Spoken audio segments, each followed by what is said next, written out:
So, da habe ich mal wieder vergessen, an meinem eigenen Handy den Ton auszumachen. Ich sage jetzt erstmal Hallo zu den ersten 5 Leuten, die schon hier sind, zu einem neuen ja, Livestream hier direkt aus der Brickworld. Nicht geplant. Ich habe es, glaube ich, gestern ein bisschen im Video angesprochen. Nee, das war ja heute rausgekommen. Ich habe es nur gestern aufgenommen, sowas. Also ich habe es heute angesprochen, dass es vielleicht einen Livestream noch geben wird diese Woche. Hat sich jetzt doch ergeben. Ich konnte ihn aber nicht so wirklich früher ankündigen und ich wusste ja bis zuletzt auch nicht, ob es ihn wirklich geben wird. Und ja, es tut sich ja momentan recht viel rund um und in der Brickworld. Und ich dachte, heute machen wir wieder mal ganz oldschool am Bahnhof weiter. Ihr seht schon, ich habe hier die Kamera positioniert, wo wir ungefähr sind. Wir sind im oberen Stockwerk des Bahnhofs. Hier drunter ist der Kiosk und hier drunter ist der kleine Handyladen. Da unten ist es ein bisschen dunkel, weil hier nicht genug Gewicht momentan auf der Platte ist, um den Konnektor zu betätigen. Aber wenn wir hier weiterbauen, wird dann absehbarer Zeit auf jeden Fall genug Gewicht drauf sein. Deshalb muss ich da jetzt nicht großartig irgendwas basteln. Was hier entstehen wird, ich habe es ein paar Mal schon angesprochen. Und zwar entsteht hier der Plattenladen. Hier direkt an der Seite, ein bisschen rüber. Wir haben ja hier nicht wie unten die Biegungen drin, weil wir ja keinen Ausgang auf die Gleise haben.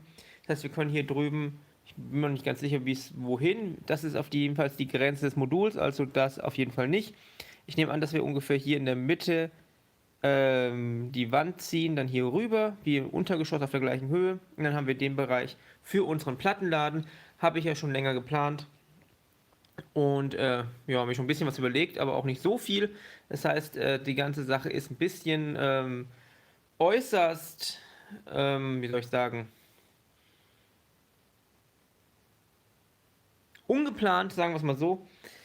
Ich habe nur ein ganz, ganz grobes Konzept und ich habe keine Ahnung, wohin das führen wird und wohin wir heute führen. Und ansonsten können wir heute natürlich wieder über alles Mögliche reden, was die Brickworld angeht oder auch nicht. Denn da ist ja, wie gesagt, einiges unterwegs. Inzwischen 27 Leute, 7 Likes, vielen Dank. Und ich sage einfach mal an alle Hallo, die da sind. Ja, schön, dass ihr da seid. Und ich habe jetzt heute ja ein ganz anderes Aufbau hier, einen ganz anderen Aufbau hier, deshalb muss ich mal schauen, wie das Ganze ganz gut funktioniert. Die Kamera steht hier auf dem Dach des chinesischen Restaurants, das ist auch ein bisschen interessant. Und mein Handy liegt hier auf der Ecke der Mauer des Bahnhofs, damit ich hier besser lesen kann, was ihr schreibt. Und Jakob Kutsche fragt, wegen des Umzugs, wirst du die Brickworld dann komplett neu bauen, wie bei Bob Brickworld und sie Modulen transportieren? Natürlich werde ich sie nicht neu bauen. Die Brickworld wurde ja von Anfang an in Modulen extra deswegen gebaut, weil es ja schon klar war, dass die Brickworld sicherlich umziehen wird, ob ein, zweimal, dreimal, wer weiß. Und deshalb wird hier nicht groß was passieren. Ich werde die Möglichkeit nutzen, dass wenn alles mal auseinander ist, um vielleicht mal ein paar Sachen zu machen, die schwierig momentan sind, also zum Beispiel die Kabel nach unten verlegen, die noch fehlen. Den Tisch auf jeden Fall anders bauen oder neu bauen, mal schauen. Aber die Grundstruktur wird genauso bleiben, wie sie ist. Ich werde nur die Möglichkeit nutzen, hier ein bisschen was zu optimieren. So, inzwischen 30 Leute da. Und ich würde jetzt mal kurz schauen, wo wir jetzt genau anfangen. Da muss ich mal auf jeden Fall mir einen Teiletrenner besorgen. Ihr seht, es ist alles sehr, sehr spontan. Deshalb habe ich nicht so viel direkt vorbereitet.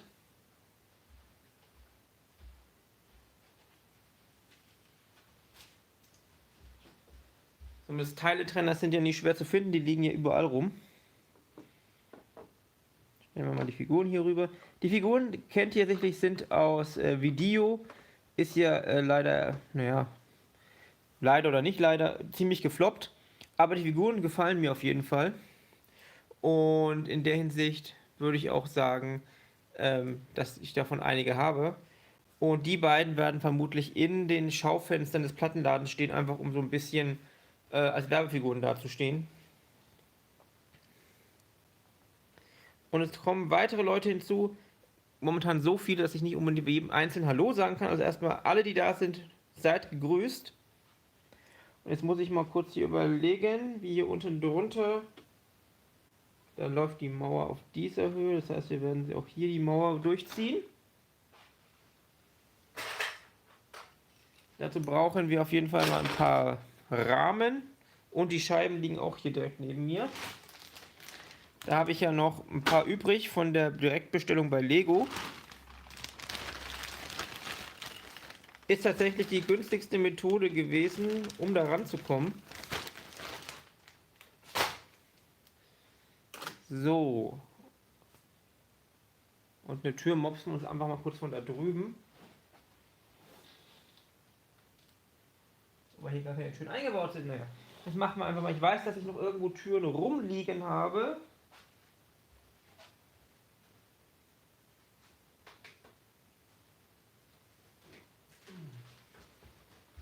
Können ja mal in die Kiste schauen. Das hier ist eine Kiste voll mit Glaselementen und nichts anderem. Da sind noch mehr Scheiben drin. Da sind wahrscheinlich auch irgendwo Türen. Ja, sehr gut. Hier sind die Glastüren. Dann nehme ich mir gleich mal eine raus. Und Clash King sagt, moin moin, wenn du noch Ideen für den Bahnhof brauchst, könnte man doch einen Souvenir- und Paketshop bauen, damit die Reisenden Sachen für ihre Familie besorgen können und sofort zu denen schicken. Das ist eine schöne Idee, werde ich auf jeden Fall im Hinterkopf behalten, weil wir haben ja eh noch relativ viel Platz und noch nicht alles hundertprozentig verteilt an Ideen. Den Deckel tun wir hier auch mal weg, der stört nur. Ansonsten können wir auch gerne über das reden, was im letzten Video angesprochen wurde, nämlich der Umzug und die Sache mit dem Online-Shop.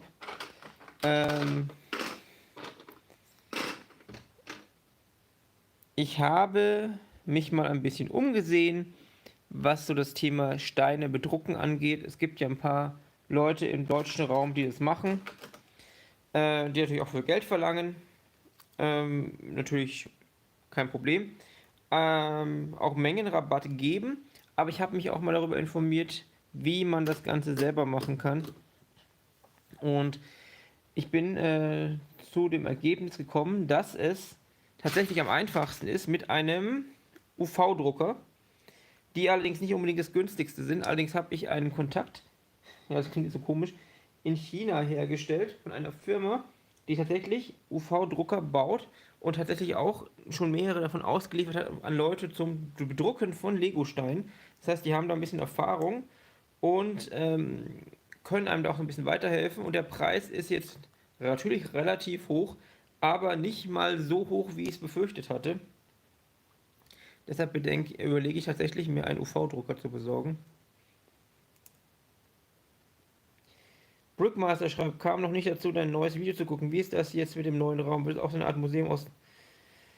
na, es wird erstmal kein Museum, es wird erstmal nur der Bereich, in dem ich baue und Ideen besorge und auch die ganze Thematik mit dem Shop betreiben werde. Und einen Raum weiter, den habt ihr im Video nicht gesehen, wird mein Büro hinkommen. Gleiche Etage, nur eine Tür daneben. Das heißt, ich werde auch mit meinem Büro nach da drüben ziehen, damit alles zusammen ist. Stefan W. fragt, was ist ein UV-Drucker? Ein UV-Drucker ist eine super praktische Sache. Ein UV-Drucker hat die Möglichkeit, auf fast alle Materialien zu drucken, zum Beispiel auch auf Plastik, ohne Probleme. Und die Farbe wird die wird aufgelegt, sag ich mal, und wird dann sofort mit UV-Licht gefestigt. Das heißt, die Farbe kommt nicht mehr weg. Es gibt sehr, sehr gute Ergebnisse und es ist sofort trocken.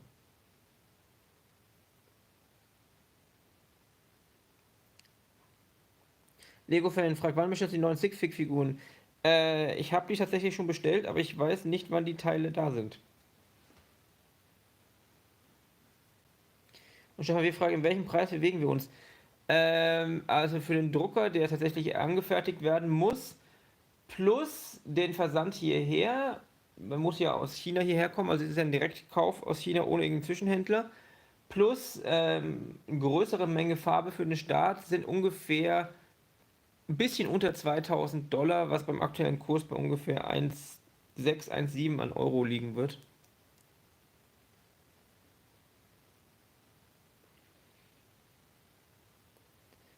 Und Tom Armling sagt, ich habe eine Idee für die Zukunft. Wie wäre es mit einem THW-Ortsverband mit Einsatz? Das ist eine interessante Idee. Das könnte man tatsächlich mal überlegen, sowas zu bauen. So, jetzt muss ich mal wieder hier runterschauen, wie das hier unten gemacht ist.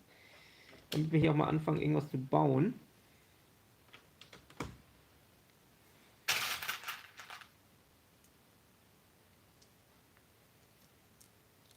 Angel für Music sagt, die Farbe wird UV-Licht gefestigt, dann müsste sie eine Farbe gemischt mit Exposit.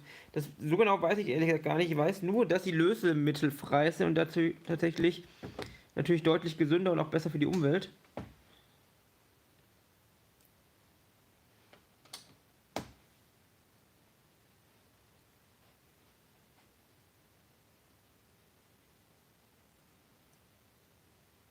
Jakob Kutsche sagt, Idee für den Plattenladen. Wie wär's, wenn du die Platten so nach Jahrzehnten sortieren würdest, so eine Ecke in alle Platten der 80er sind?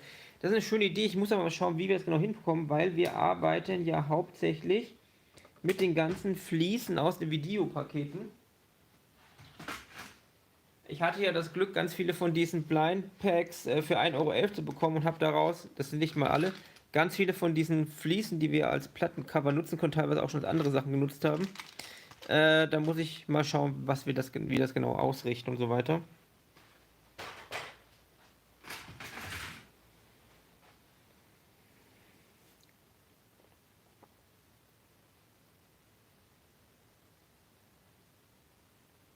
JJA Production, kurz vor, woher hast du das Gelände, wo die Stadt hinstellen willst?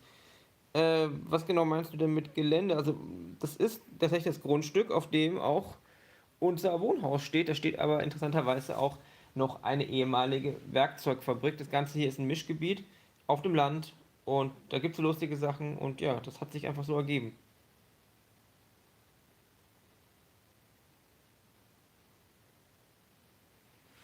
So, jetzt schauen wir mal, wie wir hier weitermachen. Erstmal grob schauen, wie wir das mit den Fensterscheiben machen, damit wir hier mal ganz grob auch wissen, wie wir das Ganze einrichten wollen. Ich orientiere mich mal ganz grob daran, wie ich das unten gebaut habe.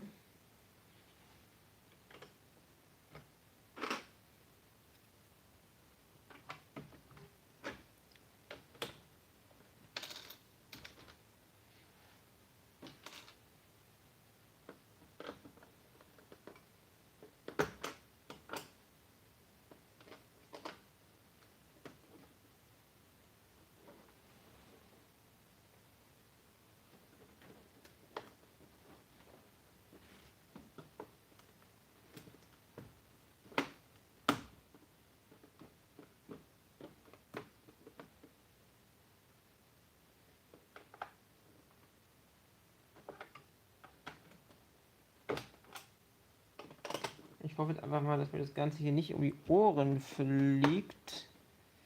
Denn diese ganze Platte ist noch sehr, sehr instabil. Und ich baue gerade die Stützen auf.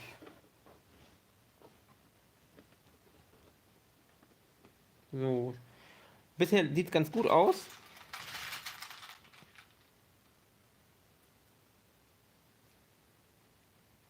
Stefan W., wenn ich meinen kaufe, kann ich mir endlich meine eigene Schilderung. Ja, das kannst du tatsächlich machen. Ist die Frage, ob es sich lohnt, weil ich habe ja vor, da deutlich mehr in naher Zukunft zu machen. Deshalb glaube ich, dass sich das Ganze in absehbarer Zeit preislich lohnen würde. Aber muss man einfach mal überlegen.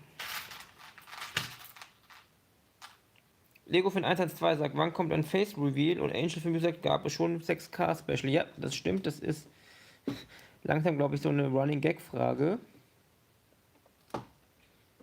Schauen, wie wir hier vorankommen. Das ist wieder eine ungerade Zahl, weil ich mich tatsächlich hier verbaut habe, wie ich es nicht haben wollte.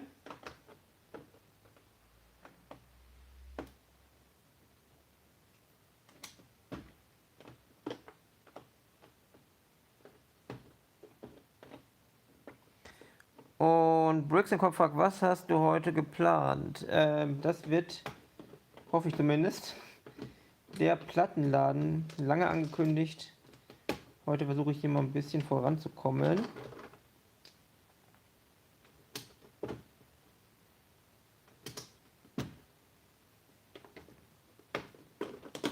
Ihr seht, dass das Ganze hier sich ein bisschen trennt, weil wie gesagt, diese Platten haben momentan relativ wenig, was sie miteinander verbindet, und sie sind relativ groß. Aber der Plan ist, dass sich das Ganze stabilisiert, wenn eben mehr Steine dazukommen.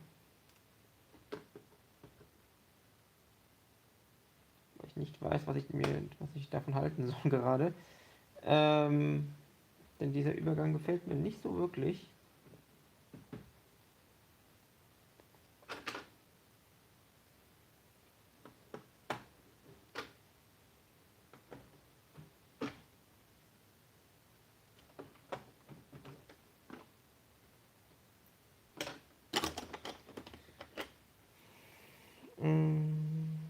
Stefan wie sagt, meine Stadt wird wachsen, dann sehen die Schilder besser aus und die Pläne im Bahnhof und meine U-Bahn, wobei ich überlege, die Autobahnschilder digital zu machen. Ja, ist auch eine Idee.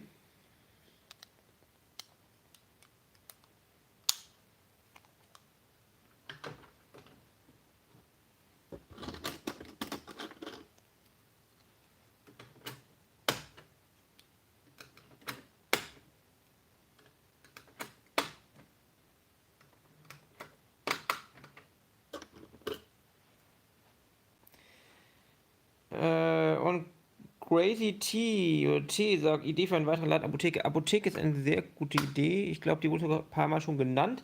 Wird auf jeden Fall irgendwann noch kommen.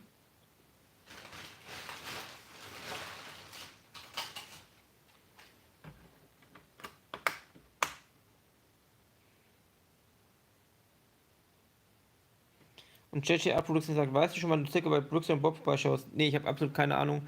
Weil wie gesagt, es ist relativ weit weg und das würde mich mindestens einen Tag kosten. Vermutlich. Und deshalb ist das jetzt noch nicht wirklich irgendwie geplant.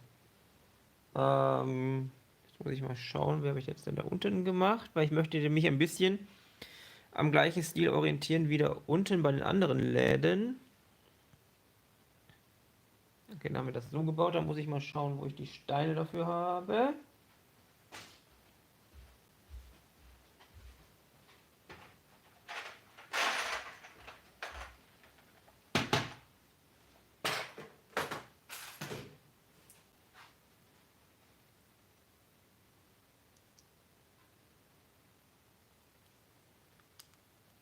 So.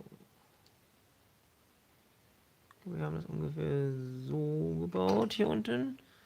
Weil ich mal schauen muss. Ja, ich verstehe. Das ist dann anders. Das heißt, das ist eigentlich nochmal höher.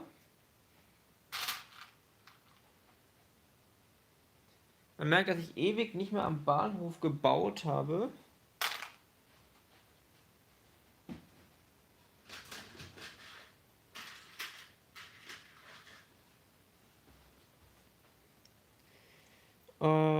Steven L. schreibt, hey Daniel, kurzes Feedback zu deinem Dioramen-Ideen. Weltklasse, Dankeschön. Gerade die Größe für das ganze Konzept ist super. Bin gespannt, welche Ideen du noch hast. Ja, ich habe ein paar Ideen. Ich muss halt mal schauen. Es sollte natürlich jetzt nicht zu umfangreich sein. Aber ich habe jetzt schon mal in den digitalen Entwürfen dafür gesorgt, dass tatsächlich die Idee, die mehrfach kam, dass es eben die Möglichkeit geben sollte, wie bei den Modular Buildings, die ganzen zu verbinden. Da habe ich jetzt mal Techniksteine links und rechts mit reingebaut.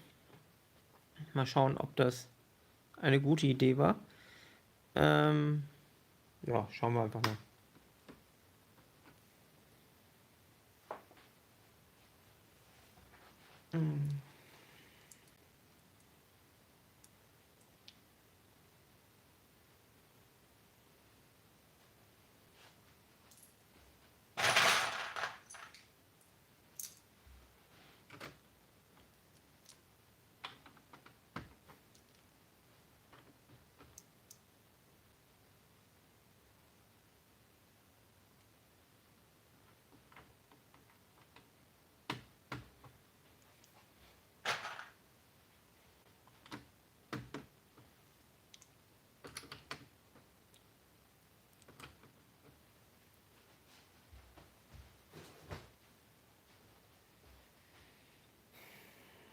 Und Angel for Music schreibt, dass sein Vater auf der Intensiv im Koma liegt.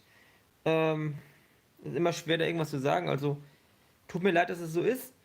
Ähm, aber es muss natürlich nicht immer zum Äußersten kommen. Es gab ja genug Fälle, bei denen es nicht zum Äußersten kam. Deshalb denke ich, dass Hoffnung immer ein guter Punkt ist. Ich kenne da eigene Fälle auch. Wobrick ist auch da und schreibt Hallo in die Runde, ebenso wie Marco Sprossmann. Übrigens beide, was ihr an den Icons erkennen könnt, Kanalmitglieder von einer oder zwei, beziehungsweise von 20 Stück, die den Kanal finanziell mit einem Betrag monatlich unterstützen. Dafür vielen, vielen Dank auf jeden Fall.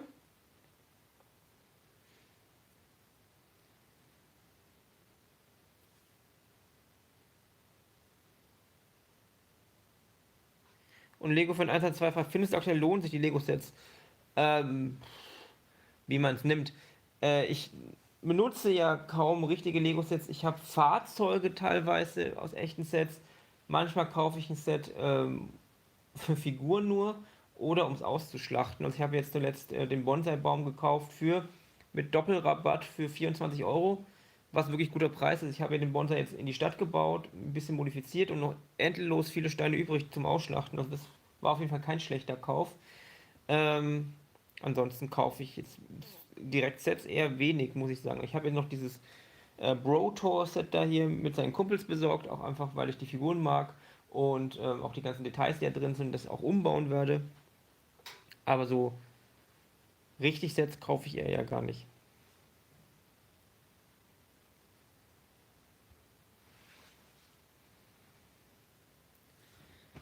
So, jetzt muss ich mal ganz kurz in diesem Haufen an Aufklebern schauen. Wir hatten nämlich extra Aufkleber für den Musikladen. Ich glaube, ich habe ihn sogar gerade gefunden. Kann man mich hier gleich mal das Schild über die Tür kleben.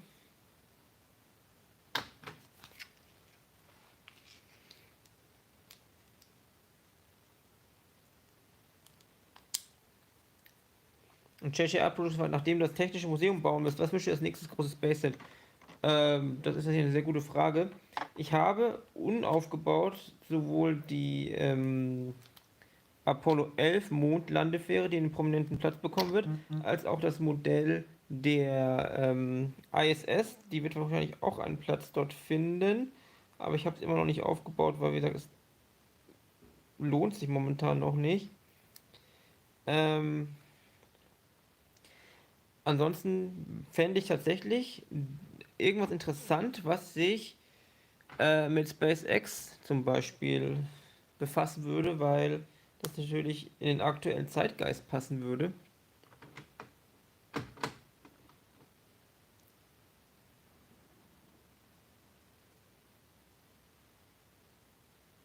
Brick Ursel und der Bautrupp ist auch da. Guten Abend auch an dich. Und JJ Production sagt, er würde eine Falcon, Soyuz, Ariane oder das James Webb. James Webb wäre auch eine sehr interessante Sache, das stimmt. Das soll ja eh bald mal starten, soweit ich weiß. Auf jeden Fall dieses Jahr noch.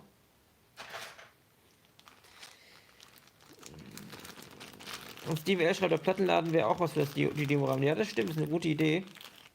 Und It's David ist da und sagt guten Abend allen. Und JJ sagt 18. Dezember. 18. Dezember ist also das Startdatum für das James Webb, nehme ich an. Soll das heißen.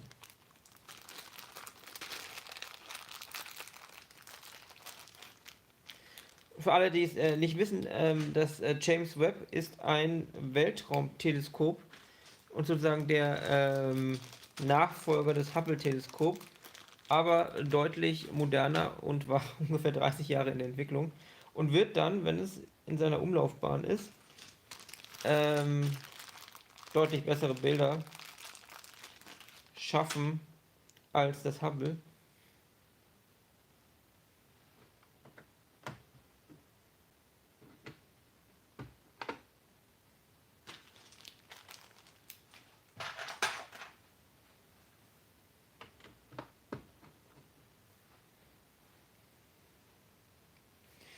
Und JJ Apple sagt, oder ein Starship oder die SLS.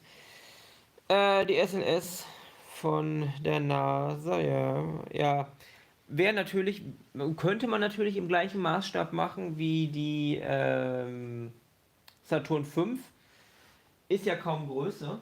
Also wäre ja realistisch. Also die Starship ist ja, glaube ich, nur ein paar Meter höher als die. Also Starship mit der unteren Stufe ist nur ein bisschen höher als die Saturn 5. Also das könnte man schon hinkriegen.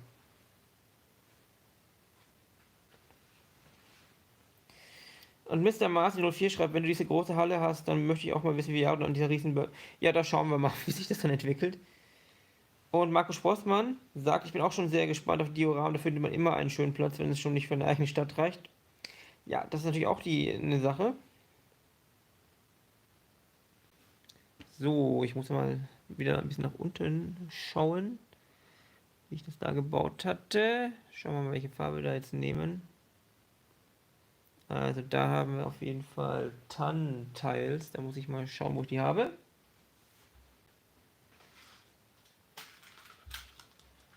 So, hier sind noch ein paar Tannentiles.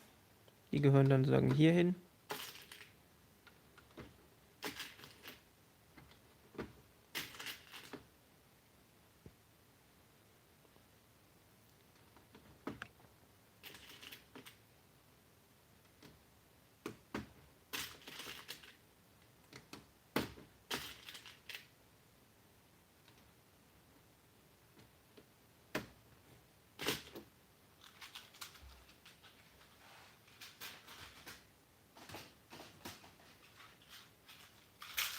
Und der Rest hier oben wird dann mit weißen Fliesen noch verkleidet.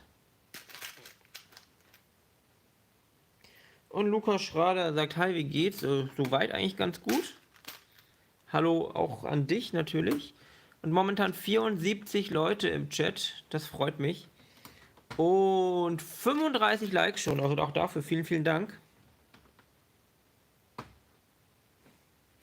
Und Markus Sportmann meint, ich sehe es schon kommen, in 50 Jahren sitzen wir immer noch alle hier und sehen, wie wir... Ja, wer weiß, wer weiß. Und Zotto zockt ist auch da, noch ein Kanalmitglied. Auch an dich. Guten Abend.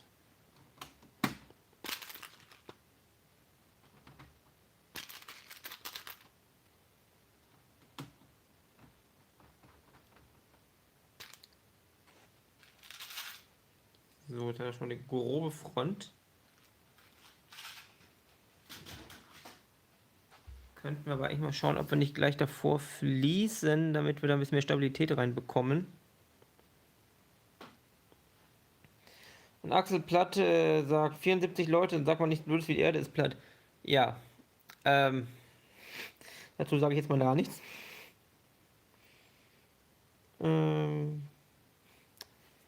Ist ja so eine Sache, ne? Also ich könnte mich da jetzt aufregen, aber ich lasse es mal. Oh, 3 times Age spendet 5 Euro. Vielen, vielen Dank an dich.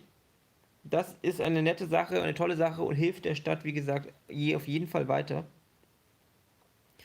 Und David Brick sagt, soll das Dach vom Bahnhof eigentlich auch komplett modular werden? Eigentlich schon. Also ich muss mal schauen, in welcher Form. Es kann sein, dass es dann sozusagen modular wird über 2 Platten immer, damit es eben getragen wird, aber schon so, dass es abnehmbar ist. Das entscheidet sich dann, wenn ich auf der Höhe bin und schauen kann, wie sich das ganze Gewicht verteilen kann.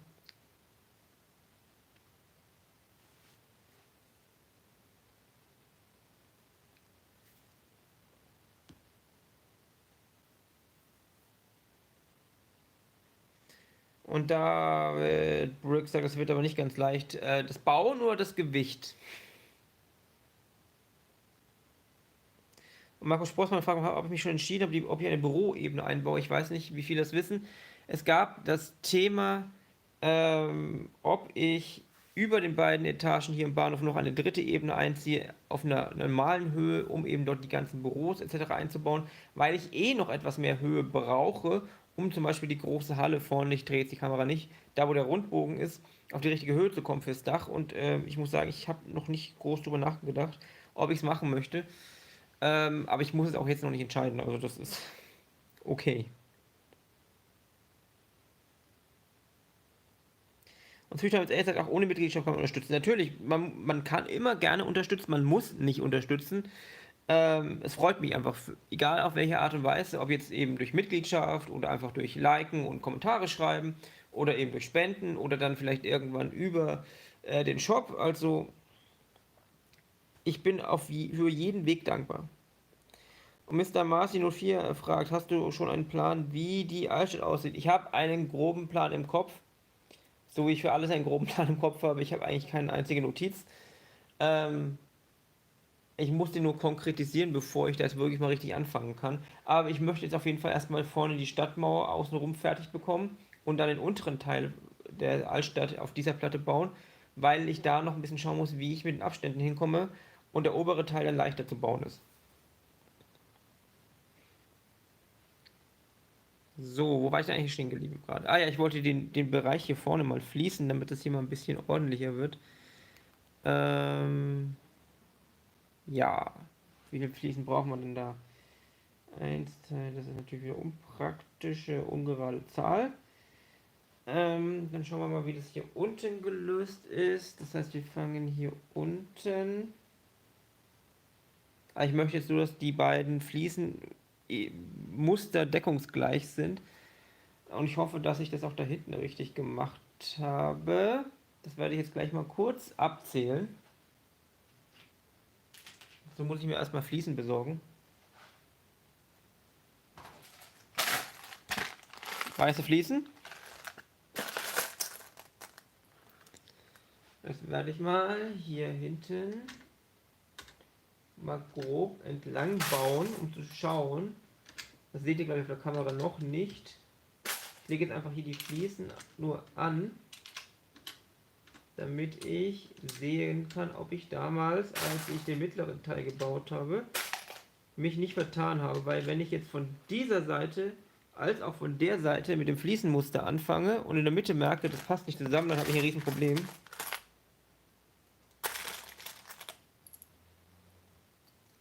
Und Donny the Dark Oi oder sowas, oder Oi, baust du für den Musikshop auch selbst Instrumente ein? Es wird nochmal einen gesonderten Shop geben für Musikinstrumente. Das hier wird tatsächlich eher nur ein Laden für ja, Platten. Aber der Laden für die Musikinstrumente kommt nochmal gesondert. Da sammle ich aber auch noch ein paar. Und ob ich da noch was selber baue, weiß ich noch nicht. Ich habe mir jetzt in letzter Zeit relativ wenig Gedanken über den Bahnhof gemacht, muss ich sagen, weil ich eben so viel beschäftigt war. Vorne den Fluss und den ganzen Bereich mit den Klippen und der Altstadt mit der Mauer voranzubringen.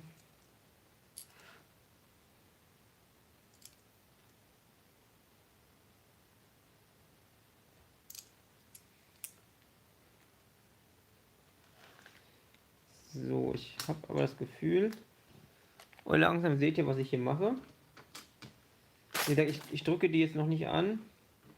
Ich möchte einfach nur schauen, ob ich dann das Muster ordentlich weiterziehen kann. Ich glaube,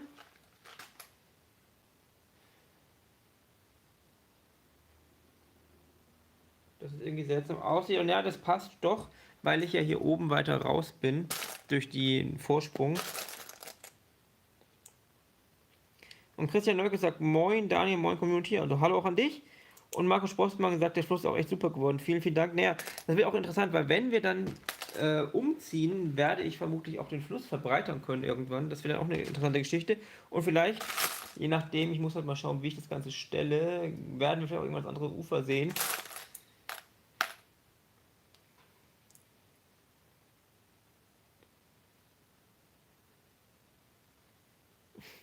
Und 7L meint, ich befürchte, dass deine Perfektionismus beim Bodenfließen jedoch jeden normalen Handwerker völlig überfordern würde. Die sind ja deutlich ungenau. Ja, aber ich kenne einen Fliesenleger, der tatsächlich so genau ist, dass er ja akrobatische Manöver vollführt, um von vorne nach hinten fließen zu können, damit es hübsch aussieht vorne. Und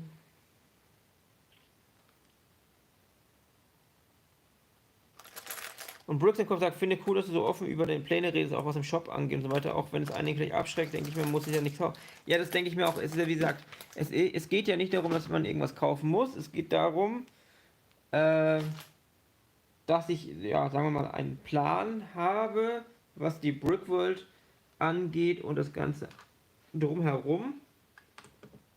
Und ich mir überlegen muss, wie ich dieses Ziel erreichen kann. Und da ist natürlich ein Shop mit Ideen oder Sets oder sonst irgendwas, was ich verkaufen kann, natürlich auch eine nette Sache, weil erstens, es wird das Projekt unterstützen oder den großen Plan, den großen Traum und zeitgleich auch natürlich den Leuten auch was zurückgeben.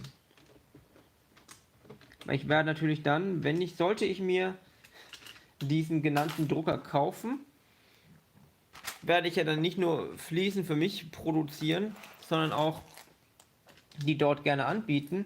Und ich glaube, dass einige Stadtbauer auch Interesse daran hätten, abseits der üblichen Lego-Fliesen, Fliesen zu haben, mit denen man eben besondere Dinge machen kann. Das fängt ja an mit, was weiß ich, man kann dann ja auch Round-Tiles bedrucken, dann hat man durch andere Pizzen oder sowas, oder was weiß ich, Flammkuchen, oder man kann Kekse machen, oder Handys, oder irgendwelche Schilder, also das hilft ja nicht nur mir, das kann ja auch vielen anderen helfen. Sag, es ist ja ein Mehrwert für beide Seiten, wenn man möchte. So, kritischer Moment. Baue die Stützen ab.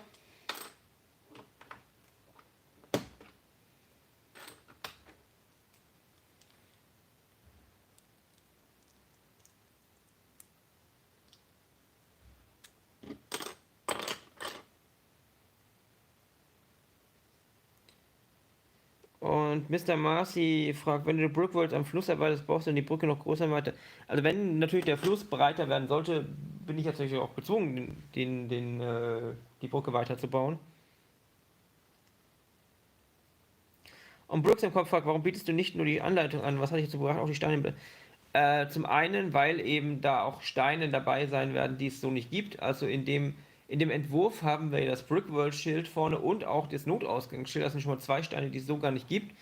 Und ich habe einfach gemerkt, dass die Leute ungern sich die Mühe machen, bei diversen Händlern Steine zu kaufen, weil es ist auch so, die Steine selbst für dieses kleine Diorama bekommt man nicht bei einem einzigen Shop. Und ich will einfach so sagen, helfen, dass man da auch ein bisschen das machen kann. Und weil viele auch gemeint haben, dass sie sowas gerne hätten. Und ich mag es auch, das einfach so zu machen.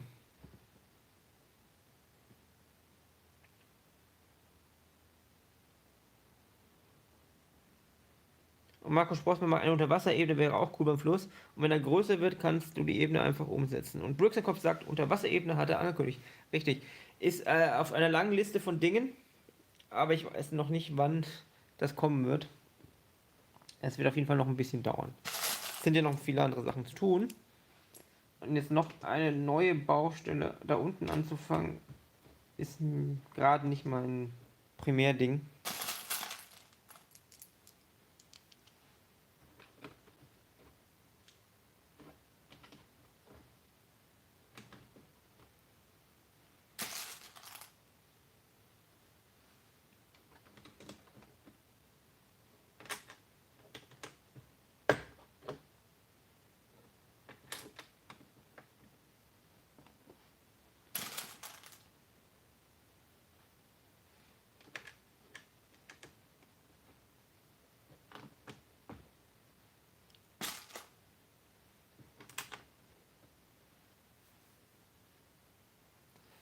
So.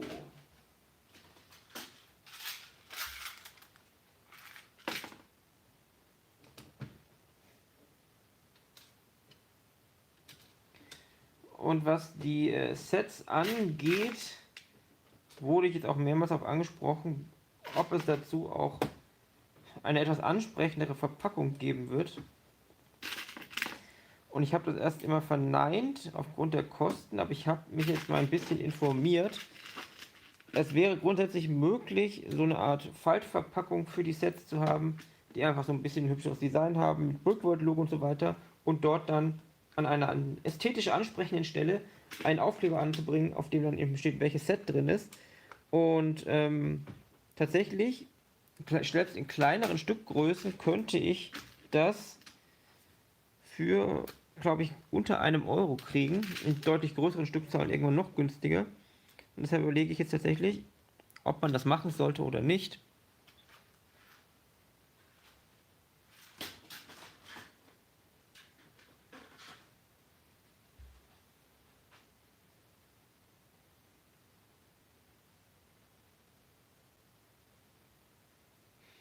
Mr. Marcy sagt, ich bin gespannt, wie lange du noch am Bahnhof weiterbaust. Ja, das wird vermutlich noch einige Zeit dauern. Es ist ja doch ein etwas großes Projekt. Ich muss sagen, ich habe es auch ein bisschen unterschätzt, also jetzt nicht so, dass ich jetzt Probleme bekomme, es irgendwann zu vollenden, aber es ist tatsächlich in der Realität doch größer als in meinem Kopf geworden.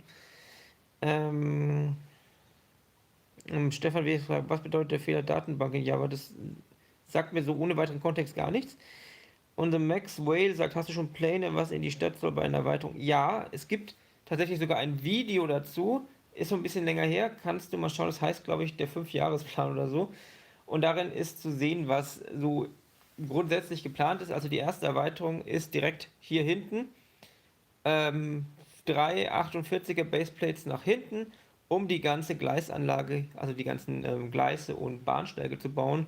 Insgesamt 8 Gleise, wobei nur 7 für den Verkehr sind. Eines ist ein Durchfahrtsgleis, und dann geht es grundsätzlich in die Richtung weiter. Und dann würde man so langsam in ein U übergehen. Und auf der anderen Seite des Us wären dann weitere größere Gebäude und unter anderem das Technische Museum, das wohl vor langer Zeit auf einem Schild hier angekündigt wurde. Und Brooks sagt, ich verzweifle gerade am Sortieren, habe einen Mix Lego-Kiste gekauft bei eBay 20 Kilo. Und bevor ich meinen Kanal starte, muss ich sortieren. Ja, ich vermeide es tatsächlich, irgendwelche Konvolate zu kaufen, weil ich wahrscheinlich verrückt werden würde dabei, und das hilft, glaube ich, niemandem. Jetzt muss ich mal schauen. Ich brauche jetzt Fliesen, und zwar welche mit einem Noppel in der Mitte.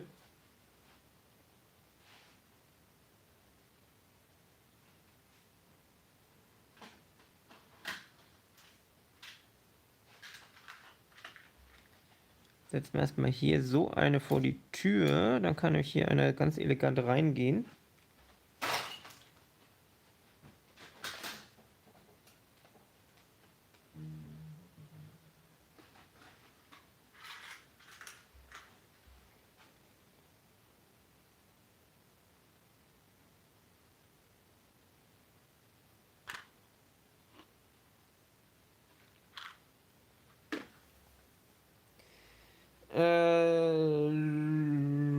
Lülo TV sagt, kennst du Brooks und Bob Brickman persönlich? Hast du schon mal über die Zusammenarbeit nachgedacht? Ich kenne sie nicht persönlich. Ich habe ein bisschen Kontakt mit Brickstory. Er war ja auch damals im, was war denn das? 5000 Abo-Special kurz zu sehen. Da waren ja mehrere YouTuber, die ein bisschen was gesagt haben. Da war er ja auch dabei. Mit Bob habe ich mal, glaube ich, ein paar E-Mails geschrieben. Aber auch nicht mehr. Ja. Und Zusammenarbeit, ich glaube nicht, dass es da einen sinnvollen Konsens gäbe, wie man da gemeinsam was großartig machen könnte.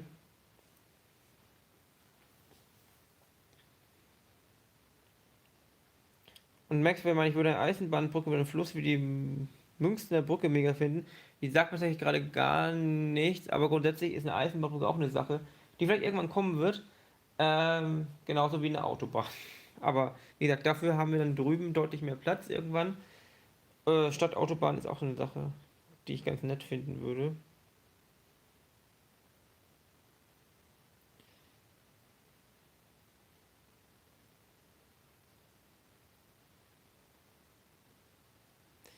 Und dann ist er da. Da könntest du bei dem Geländer vielleicht den vierten Pfosten von rechts. Du meinst also den hier. Ähm, Das hat irgendeinen Grund, den ich dir gerade nicht nennen kann, warum das so ist. Aber es hat irgendeinen Grund gehabt. Muss ich mal überlegen.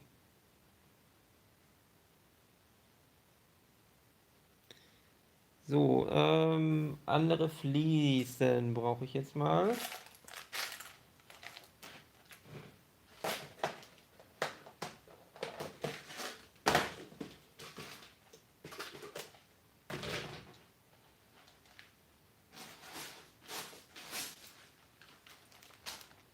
So, haben wir hier mal ein bisschen Platz.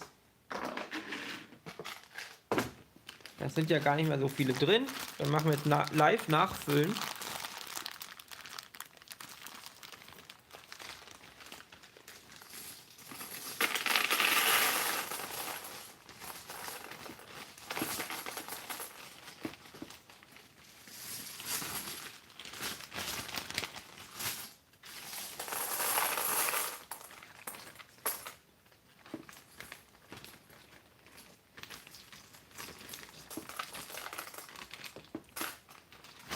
Und das waren, ich glaube, 500 Stück.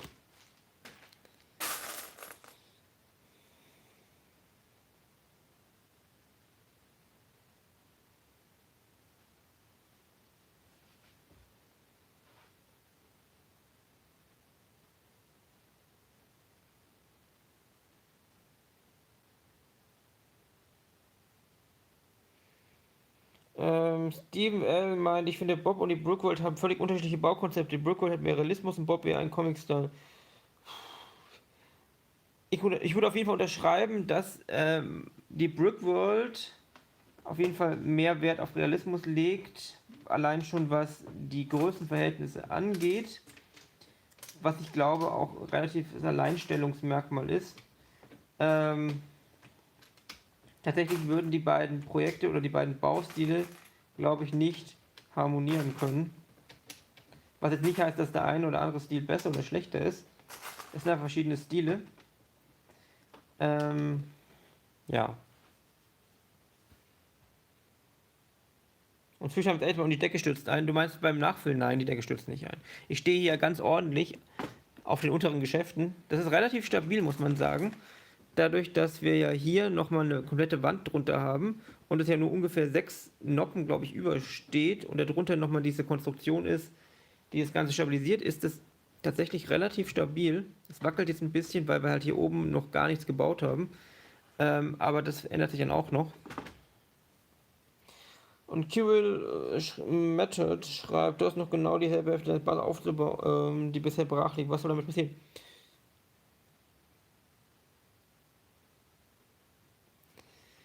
Ja, das ist natürlich, es ist die gespiegelte Version des Ganzen und dort entstehen dann weitere Geschäfte. Also das kommt da drüben noch. Warum ich vor allem jetzt auf dieser Seite baue, ist, dass ich auf der Seite die ganzen Konzepte mir überlegen kann, viel einfacher als dort hinten in der Ecke.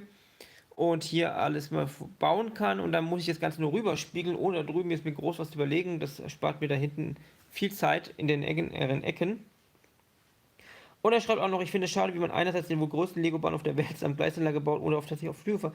Naja, das Thema Züge jetzt, wo wir ja mindestens auf die 100 Quadratmeter, ich muss ja ehrlich mal nachmessen, wie viel es wirklich sind, das ist nur grob überschlagen, Räumlichkeiten umziehen werden, ist das mit den Zügen jetzt gar nicht mehr so abwägig. Das Ganze wird wahrscheinlich darauf hinauslaufen, dass die Züge in dieser Richtung irgendwann in einen Tunnel laufen, dann das Ganze unter dem Tisch durchgeführt wird, so schattenmäßig, so wo es keiner sieht, und wir dann irgendwo ganz weit hinten wieder rauskommen, damit es von oben realistisch aussieht und von unten führen wir das Ganze halt irgendwo durch. Also ich glaube, dass da jetzt keine Züge fahren werden, ist jetzt gar nicht mehr Thema.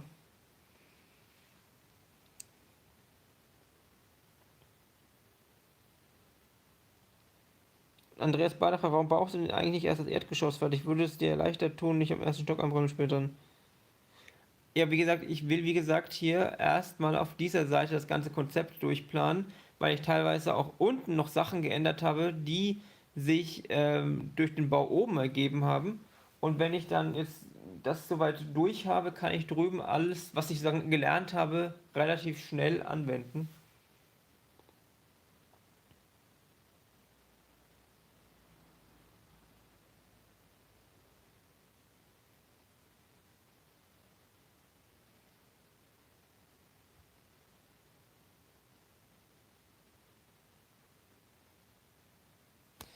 Was ich ganz überlesen habe, ist noch ein englischer Kommentar von Otter48 Fantasy Brickworld. Er schreibt, Greetings, looks amazing. Oh, erstmal, thank you. How do you tackle projects? I got 4 open building projects, but not enough parts for them to, so they are halted.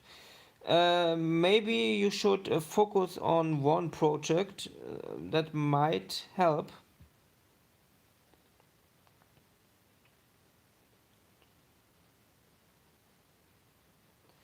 Und Max Whale sagt, wird die Straßenbahn nach dem Umzug auch automatisiert? Eine vollständige Strecke wäre dann möglich.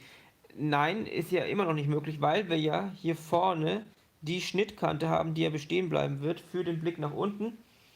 Das wird sich auch um das ganze U herumziehen, dass man, wenn man dann hier drin steht, dann auch von 3 Seiten, zumindest von mindestens 3 Seiten, ja, wir bleiben bei 3 Seiten, denke ich, den ganzen Untergrund sehen kann.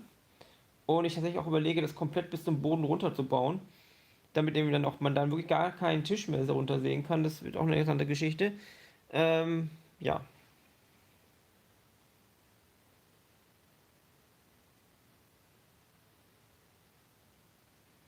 Und Andreas Bader mal zumindest mal die Fassade im Erdgeschoss. Ja, die Fassade im Erdgeschoss ist ja eigentlich fast fertig.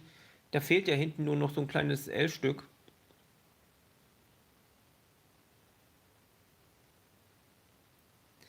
So, jetzt muss ich aber weiterbauen.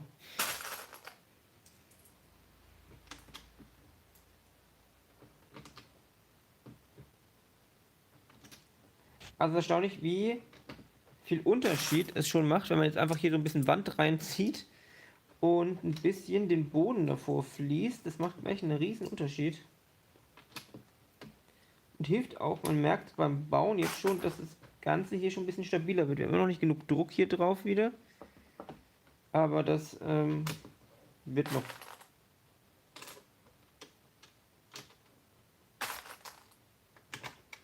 Aber ich muss ja auch hier hinten in der Ecke ist der Konnektor, seht ihr? Und da ist ja noch gar nichts drauf.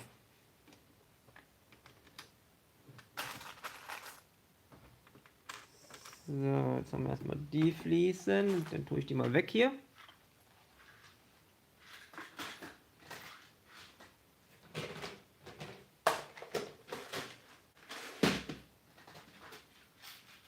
Brauchen wir noch ein paar von 1x2er Fliesen.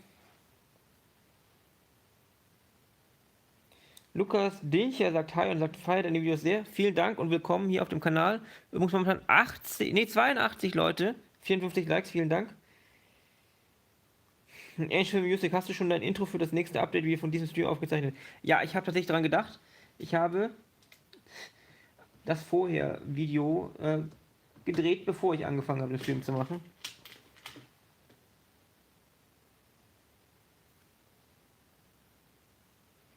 Und Kirill Method, oder ja, ich nehme mal Method eigentlich heißt. Vielen Dank für deine Antwort. Das freut mich, dass in deiner Stadt auf lange Sicht auch Züge fahren werden. Ja, wir müssen natürlich noch mal auf welche lange Sicht, aber grundsätzlich war es gar nicht komplett ausgeschlossen, denn zumindest war die Idee, dass zwischen dem Bahnhof und etwas weiter in dieser Richtung irgendwann einfach noch eine S-Bahn-Haltestelle hinkommen würde und dann hätte der Zug so ein bisschen im Pendelverkehr fahren können. Aber wenn wir tatsächlich dann wirklich groß werden, können wir dann noch ganz andere Dinge realisieren. Wobei ich natürlich auch vorhabe, dann natürlich auch bei den Zügen die Oberleitungen zu bauen. Das wird auch noch eine interessante Geschichte. Böser Onkel sagt Kaffee für alle, der böse Onkel ist wieder da. Hallo. Und Lukas Ding, ich habe noch ein Video von heute, war mega, bin gespannt, wie es weitergeht. Es ist für mich immer so ein bisschen verwirrend, weil ich nämlich die Videos teilweise früher aufnehme, als sie dann veröffentlicht werden. Also das Video von heute Morgen war das Video mit den 100 Quadratmetern. Das habe ich gestern Abend um ungefähr 9 Uhr aufgenommen. Ja, ja, genau, das war das Video. Ähm, und Florians Klemmbausteinbild ist auch da. Hallo auch an dich. Ebenso wie. Nee, Moment, du bist ja schon da gewesen. Andreas Bader meint, es macht echt Freude, deine Videos zu sehen. Bin schon auf deinem Kanal, seit du den Eingangsbogen von Bahnhof begonnen hast. Mach weiter so. Den Eingangsbogen, das war ja irgendwie Video 3 oder 4, ne? Das war ja ganz am Anfang. Oder meinst du wirklich den Bogen an sich oben? Das war, glaube ich, ein bisschen später, aber auch schon sehr lange her. So, jetzt haben wir hier vorne auf jeden Fall schon mal alles soweit gefliest. Stabilisiert das Ganze wirklich schon ein ganzes Stück und macht auch den Blick hier drauf schon mal ein ganzes Stück besser.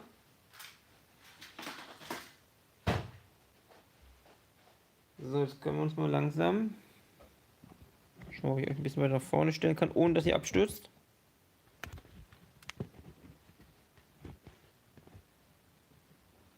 So. Genau, jetzt müssen wir mal schauen, ob es nicht sinnvoll wäre, hier erstmal ein bisschen weiter zu bauen.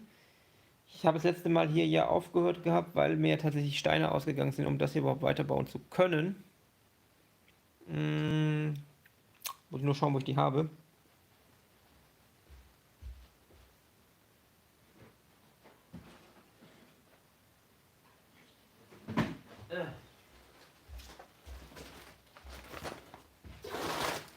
So, schauen wir mal.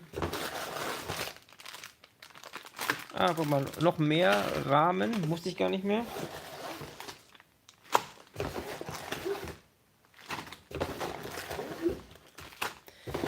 Das ist alles nur aus einer Bestellung. Tatsächlich alles Material für den Bahnhof. Und vielleicht auch für den Strand. So. Aber damit sollten wir, oh, das sieht auf der Kamera also aber sehr wüst aus, weiterkommen. Ich glaube, ich brauche vor allem erstmal nur die und die. Und die vielleicht auch noch. Und die lege ich erstmal wieder runter.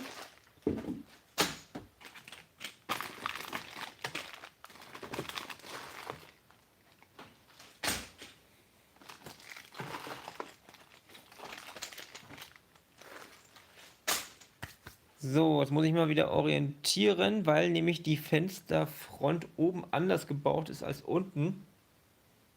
Genau, dann brauche ich. Ich muss mal schauen, ob ich hier noch andere Steine habe. Müssen wir hier nämlich erstmal noch eine Reihe. Das ist tatsächlich so gebaut. Das ist ja wunderbar. Ich habe die Front falsch gebaut. Die Fenster dürften hier gar nicht überstehen. Das heißt, wir werden jetzt erstmal abreißen müssen. Das ist natürlich super.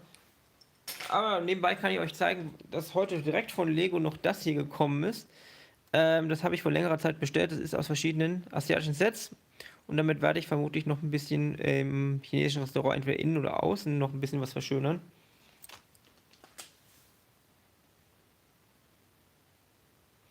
Böser Onkel sagt, Andreas Baders so um den Dreh war das auch mein Einstieg. 2 oder 3 Folgen davor, denke ich, bin ich auf den Kanal gestoßen. Dann seid ihr alle schon von sehr langer Zeit hier. Und Andreas Badermann, ich bin schon gespannt, wann du mit den Rolltreppen und so anfängst. Ja, weil ich immer noch die Idee habe, das Ganze eigentlich ja, funktionierend bauen zu wollen. Und jetzt, wo der Umzug ansteht, will ich jetzt nicht da mittendrin anfangen, jetzt nochmal irgendwas Größeres zu machen, weil ich vor allem da auch noch ein Brett einziehen müsste. Das mache ich jetzt nicht mehr, bevor wir darüber ziehen. Deshalb wäre vor allem glaube ich, dass ich dann auch erstmal die normale Treppe baue, einfach mal die Höhe, die ich brauche, planen zu können.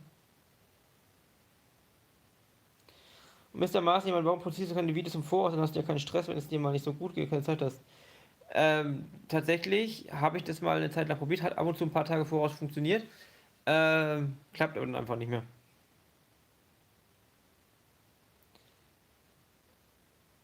Und Angel for Music meint, da war eine Minifigur mit dabei, ein Tütchen, die hast du auch weggebracht. Ja, die liegt hier unten irgendwo. Das ist auch eine aus irgendeinem der asiatischen Sets. Die kommt wahrscheinlich auch noch irgendwo unten zum Restaurant. Und Stefan, wie meint, dass Rolltreppen bauen, die funktionieren echt scheiße ist? Ja, ich habe mir ja mal so ein bisschen angeschaut, was andere so gemacht haben. Aber das ist alles irgendwie nicht so das Optimale gewesen, was ich so gesehen habe.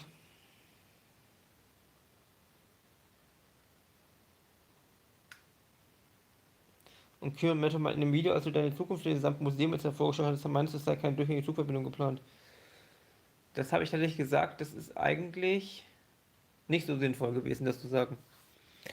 Jetzt muss ich aber erstmal hier anfangen, die halbe Front wieder rauszureißen. Das ist nervig.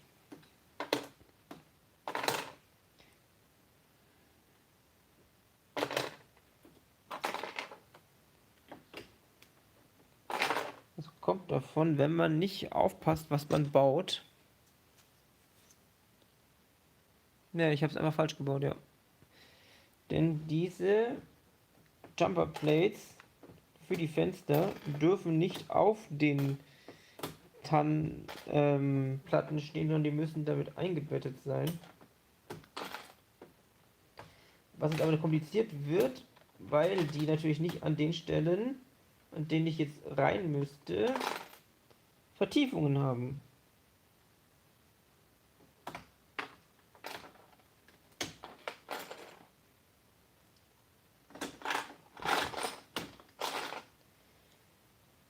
So, jetzt weiß ich natürlich auch nicht mehr, wo ich war. Da brauchen wir was anderes.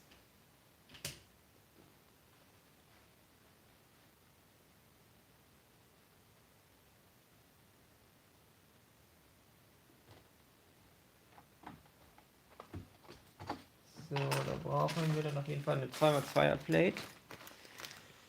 Und Steffen Müller spendet 5 Euro. Vielen, vielen Dank auch an dich. Das freut mich wirklich, wirklich sehr.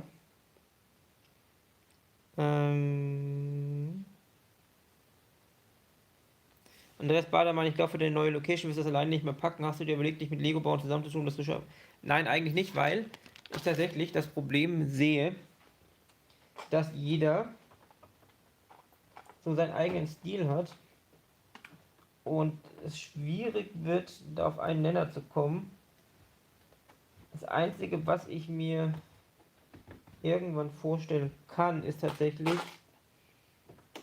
vielleicht Leute mithelfen zu lassen, die dann sagen, nach grober Vorplanung arbeiten, was auch bedeuten würde, dass sie eben jetzt nicht sich da komplett austoben können, damit eben der Stil gewahrt wird, dass eben vor allem bei Dingen, die eben eher Fleißarbeit sind, aber das ist auch so eine Sache, muss man einfach mal schauen. Ist meine Jumperplate auch nicht mehr da? Oder hängt die irgendwo dran? Ah, da ist sie.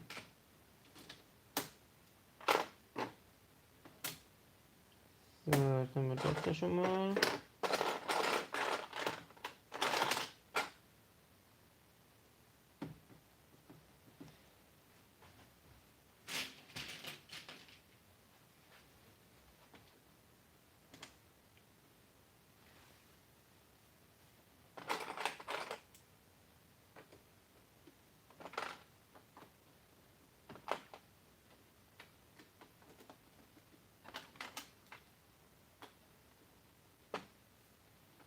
So, ich werde auch gleich wieder schauen, was ihr schreibt, aber ich kann jetzt auch mal mit hier rüber nehmen.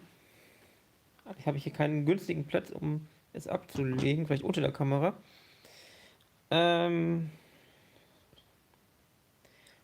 Marcel, mein Toilettenabstellkammer mit einem Eimer Besen. Ja. Tatsächlich glaube ich, dass hier daneben, seht ihr das noch? Ja. Hier noch Toiletten hinkommen. Das heißt, ich werde mal schauen, ob ich das hier nicht irgendwie milchglasig mache, damit man eben jetzt nicht in die Toilette reinschauen kann. Ja, Abstellkammer etc. Das ist so eine Sache, ob das wirklich in der Etage ist, ob das entweder in dieser Büroetage kommt oder ganz unten. Da muss ich mal schauen.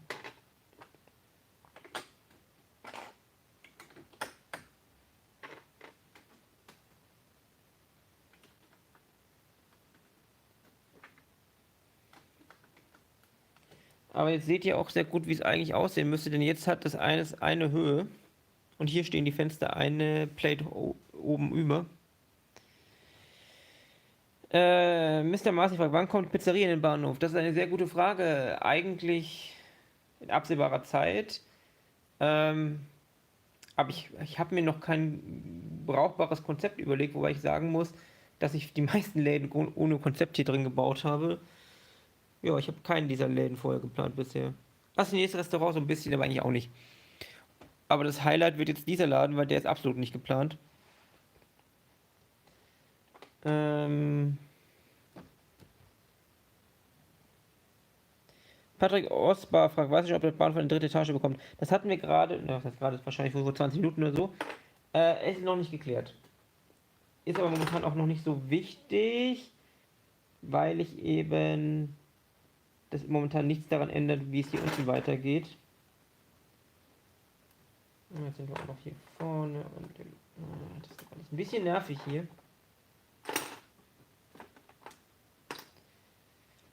Natürlich habe ich dann auch platzsparend hier überall die 6er Plates eingebaut. Weil die jetzt wahrscheinlich hier hinkommen könnte. Dann müsste ich nämlich wieder so hinkommen, wie ich das muss. Dann kann ich hier das hier wieder einbauen. Dann kommen hier unsere 3 höheren Bricks. Und dann geht es gar okay, dann geht es voran, okay. Andreas Bader meint, ich bin gelernter Tischler und könnte dich unterstützen, einen stabilen Unterbau zu bauen. Ja, ich überlege gerade noch, wie genau ich das mache.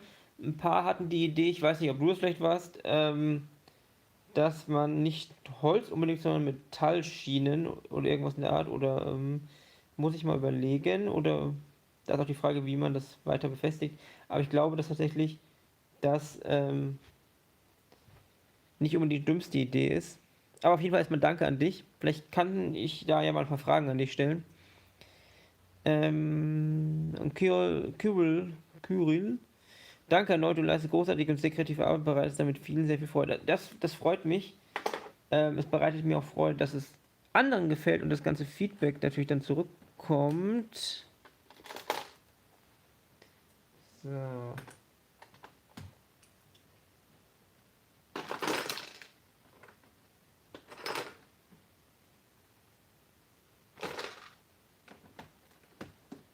Aber das ist auch nicht das erste Mal, dass ich mich hier irgendwo verbaut habe. Aber das erste Mal, dass ich im Livestream das Problem lösen muss. Weil sonst kommen wir hier tatsächlich nicht weiter.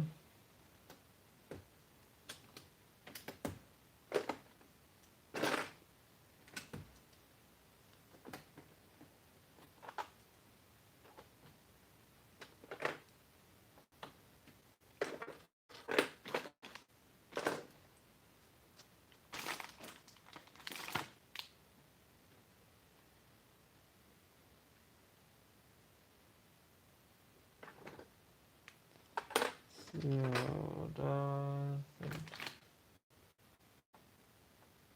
die hier.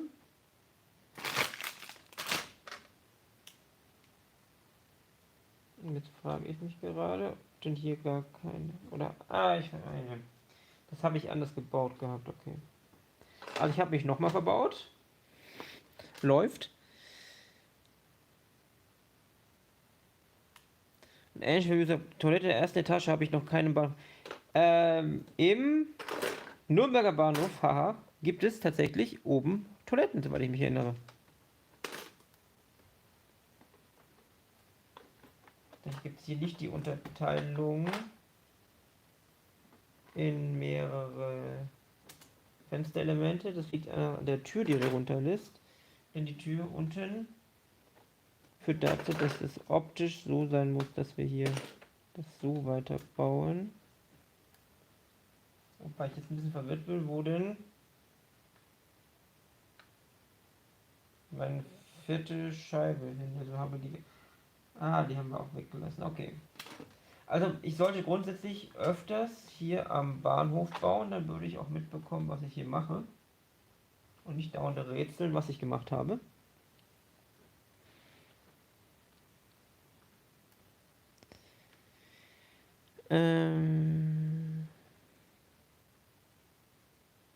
Kasi Brookman sagt, moin, gerade Talentstream beendet, jetzt geht's hier weiter. Also hallo auch an dich.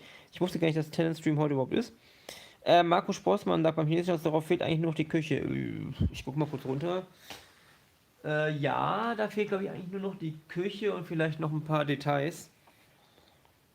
Und Andreas Badermann, noch kannst du gerne machen. Ich würde die ca. 16 mm Sperrholzplatten empfehlen, leicht und formstabil. Da muss ich mal schauen. Das führt dann zu einem. Ich habe ja momentan, glaube ich, 12 mm, weil ich das Gefühl habe, das würde reichen. Das würde natürlich, wenn es dicker wird, auch dazu führen, dass ich einige Umbauarbeiten machen muss in den unteren Etagen.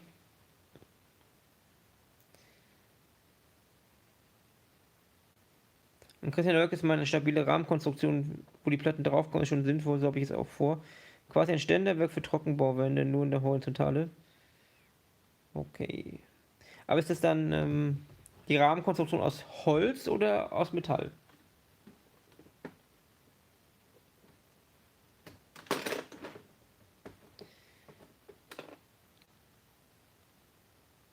Mr. Marcy sagt 107. Ah, 107 Zuschauer tatsächlich hatten wir gerade. Habe ich gar nicht mitbekommen. Jetzt sind es, glaube ich, unter. Aber ist natürlich krass, weil es ist ja fast Mitternacht. Ja.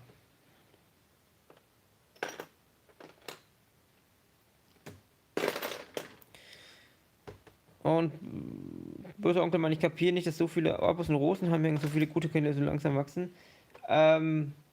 Da ist sicherlich auch der YouTube-Algorithmus nicht ganz unschuldig. Denn Videos, die natürlich viel gesehen werden, werden dann noch mehr verteilt. Das heißt, es ist so ein. Jetzt reiße ich aber nicht die ganze Wand ein. So ein Selbstläufer. Das heißt, wenn man mal eine gewisse Größe erreicht hat, dann kann man eigentlich nur noch vorankommen.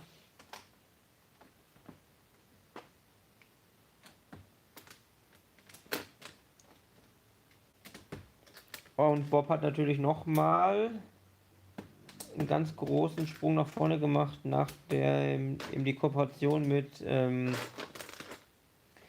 Brickstory begonnen hat.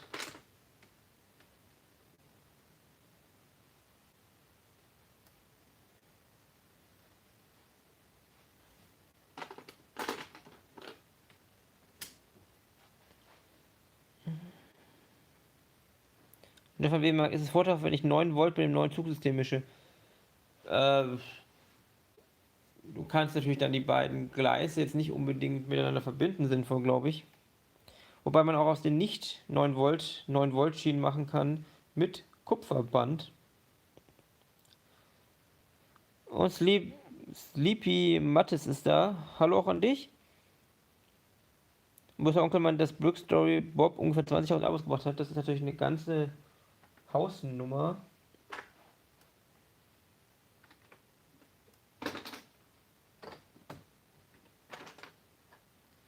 Ich glaube auch, dass es weiterhin noch ihm einiges bringt, weil natürlich dadurch, dass die beiden jetzt im Museum relativ oft zusammen sind, kommen ja auch relativ viel Content bei Brickstory, der auch zusammenhängt mit Bobs Stadt.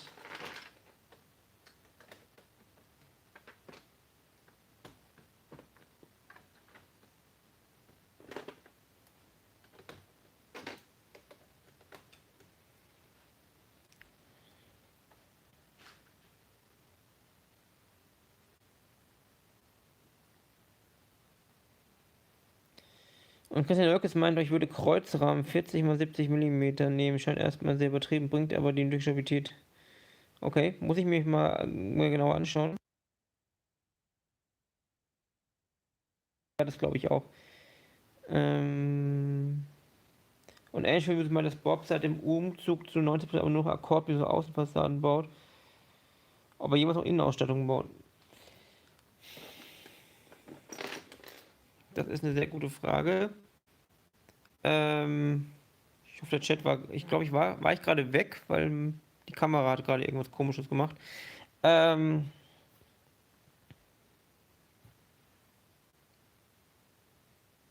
Naja, was mich ein bisschen stört ist, Bob hatte ja früher auch relativ viel Beleuchtung gemacht, ganz am Anfang, und dann damit auch irgendwann mal aufgehört. Aber nicht mehr weitergemacht. Und inzwischen hat er, soweit ich weiß, tatsächlich gesagt, dass er die Stadt auf jeden Fall nicht komplett beleuchten wird. Was natürlich auch dazu führt, dass man jetzt nicht unbedingt alles innen drin bauen muss.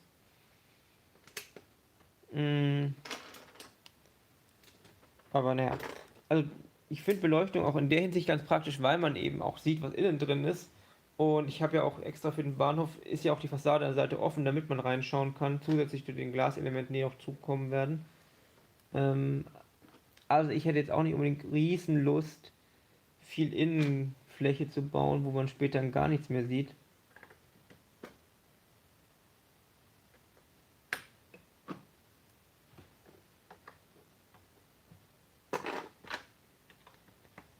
So, noch die Scheiben. Und dann sollten wir tatsächlich hier wieder durch sein. Haben noch ein paar Steine zurückgekommen. Ich lege jetzt einfach mal darüber. So.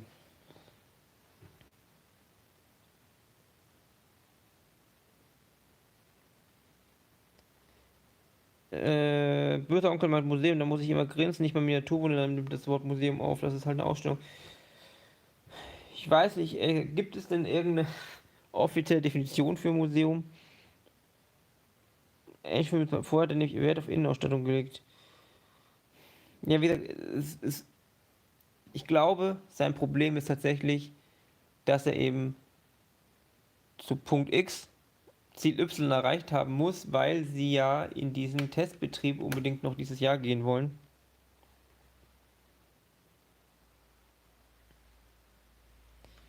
Dennis ist auch da, auch noch ein Kanalmitglied. Vielen Dank auch dafür, dass du Kanalmitglied bist. Hey, eine schöne Nacht. Danke für die klassen Videos. Ja, gerne und vielen Dank. Erstmal der Kanalmitgliedschaft und natürlich, dass ihr alle da seid. Und wo waren wir denn jetzt? Hier Andreas Badermann. Ich habe mir vor dem Stream eben Bob Brickmans Video angeschaut. Was mich an seiner Bauweise stört, ist, dass er sehr flach arbeitet. Nicht wie du mit Geländestruktur. Und deine Technik sind Hammer. Das flach, das stimmt tatsächlich. Was jetzt nicht unbedingt komplett unrealistisch ist, weil es gibt natürlich auch sehr flache Städte. Aber er hat auch sehr interessante Techniken, vor allem in den Fachwerkhäusern.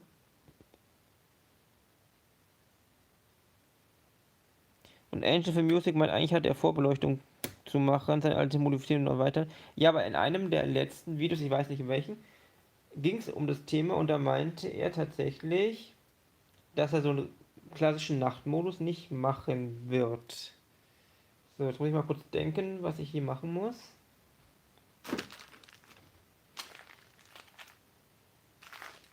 Ne, wir brauchen die hier. Und die 6er, die ich gerade weggelegt habe, kann ich eigentlich wieder zurückholen.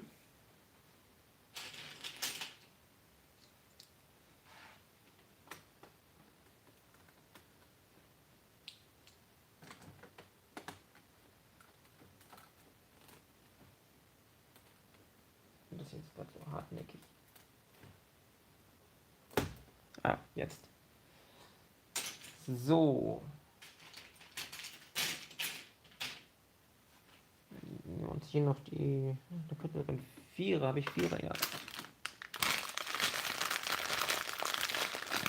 Ich hoffe, das ist gerade nicht zu laut in der Kamera. Ich gehe mal ein bisschen weiter weg.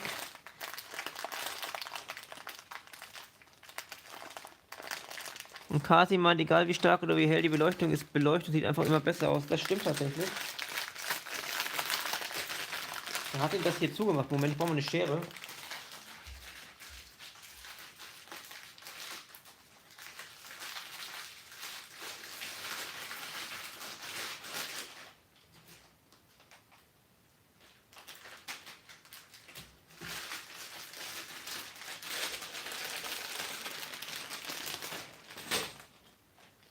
So.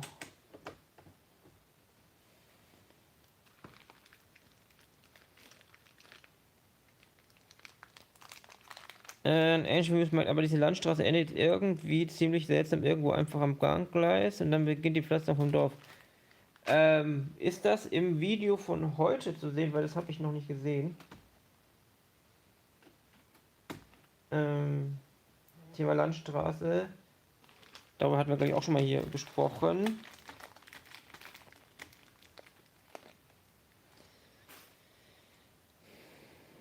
Und hier stehe ich feiere dich so, kannst du mich grüßen, heiße Jason oder Jason.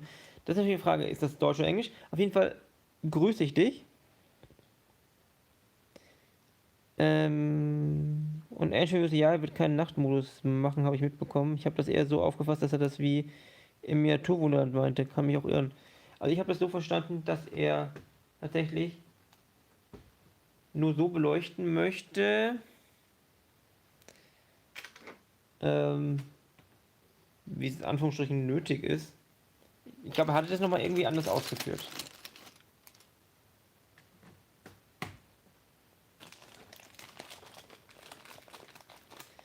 Und Marco meint noch, wäre für ihn vielleicht besser gewesen, erstmal seine alte Stadt so zu übernehmen, was aber nur bedingt gegangen wäre ohne Module. Jetzt muss er, wie du sagst, erst ein paar Monate. Ja, aber auch, ich verstehe auch, dass er die alte Stadt so nicht unbedingt fortführen wollte, denn er hatte ja dann irgendwann mal diese Erweiterung gemacht, da nach links, wo dann auch die Hochhäuser und so weiter kamen. Und ich glaube, dass er sich da so ein bisschen verrannt hatte, das auch selber gemerkt hat und eigentlich ganz froh darüber war, dass er da nochmal neu anfangen kann. Also das ist jetzt meine Theorie.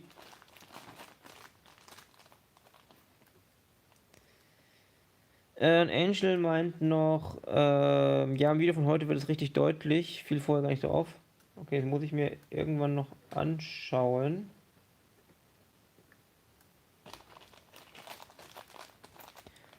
Und danke ist Englisch. Ah, das ist dann auf Jason bezogen. Okay, dann war das Jason. Und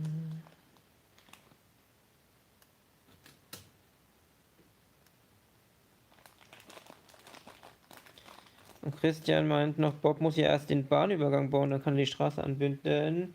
Wie gesagt, ich kann dazu jetzt gar nichts sagen, weil ich eben das entsprechende Video gar nicht gesehen habe. Also ich bin auf einem etwas älteren Standpunkt. Irgendwie. So. Angel meint, was mich allerdings am meisten stört, ist diese grüne Grundierung, nur weil es günstiger ist. Ja, ich muss sagen, ich habe diese grüne Grundierung auch an vielen Stellen gemacht, einfach aus. Weiß gar nicht warum. Weil ich nicht darüber nachgedacht habe. Bei den neueren Stellen habe ich das jetzt gelassen und tatsächlich braun genommen. Aber dass er tatsächlich das macht, was günstiger ist, weiß ich ehrlich gesagt nicht. Weil er verbaut auch, warum auch immer, 16x16er Platten ganz oft. Und die auf keinen Fall günstiger sind als 4x4er Platten, die auf die gleiche Größe kommen. Deshalb, ich glaube, das ist jetzt nicht unbedingt das Hauptthema. So, das ist alles schön wackelig hier, so wie man es mag. Dann gehen wir hier rüber. Das muss ich mal kurz schauen. Wir brauchen Fenster.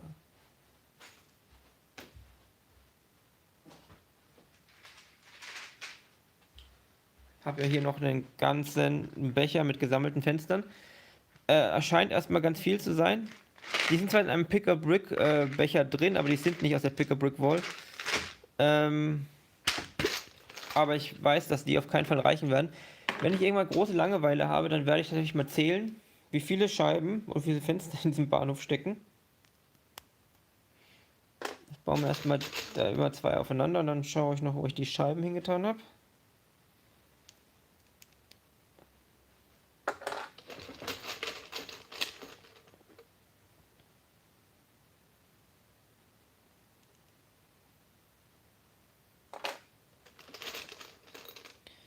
Und Angel meint, er hat ein Bahnhofende dann auch die Pflasterung. Wie will er.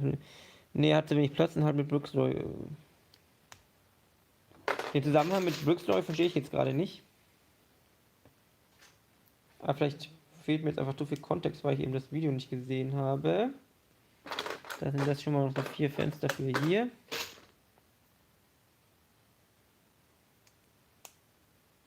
Dann brauchen wir hier 3.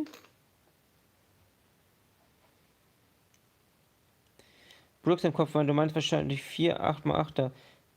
Nee, ich meinte tatsächlich 16 4x4er. Das kommt immer noch günstiger hin, glaube ich.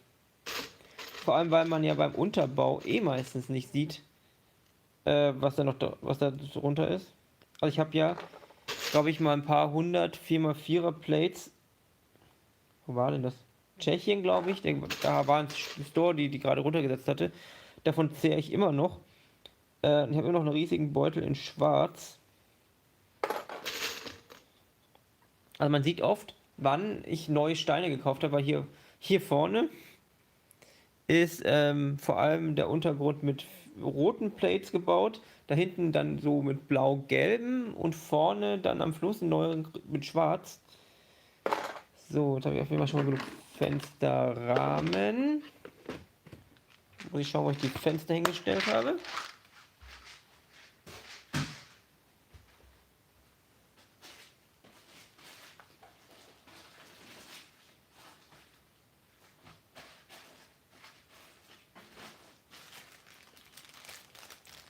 So. Da sind noch einige drin.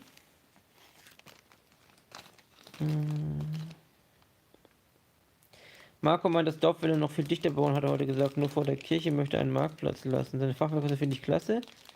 Ja, die Fachwerkhäuser sind auf jeden Fall klasse. Das stimmt.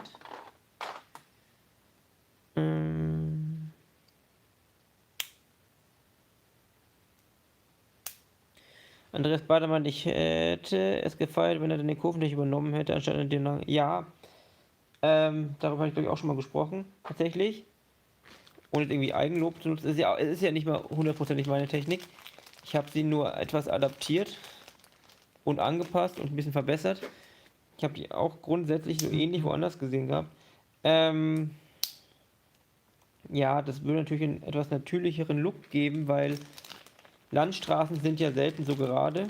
Auch wenn ich gerade bei uns hier in der Nähe eine kenne, die mitten durch den Wald gerade durchgeschlagen wurde. Ja.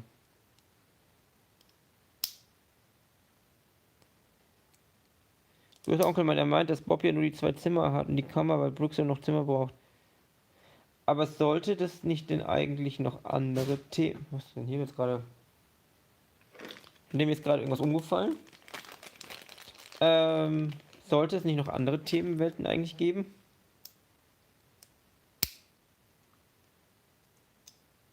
Und Brooks meint, ja, 16 macht er auch... Ja, genau, ja, ja.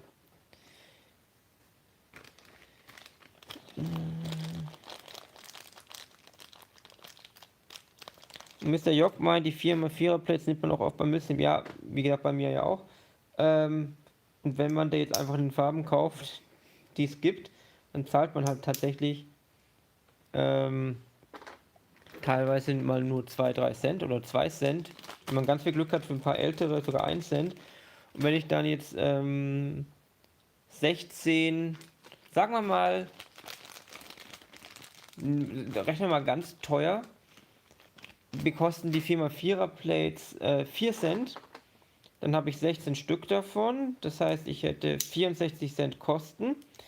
Aber wenn ihr jetzt mal nachschaut, wie viel so eine 16x16er Platte kostet, die kriegst du ja teilweise nur für 3 Euro. Also irgendwie ist das preislich nicht durchdacht. Patrick Feld meint, ach klasse, wird das der Record Store? Auf den freue ich mich schon lange, nicht, dass alles dazwischen nicht auch so nass war. Ja, das wird der Plattenladen tatsächlich. Und ich nehme an, du bist gerade dazugekommen, dann sage ich auch noch Hallo an dich. Stefan W., die Landschaft durch den Wald bei dir ist dann auch eher... Ne, die ist tatsächlich so richtig schön durch den Wald geklopft. Also, da ist nichts mit schönen Allee. Teilweise sind die Bäume dann wieder drüber wachsen komplett. Man darf da natürlich 100 fahren, die meisten fahren dann eher 130, weil es ist ja schön geradeaus. Ja.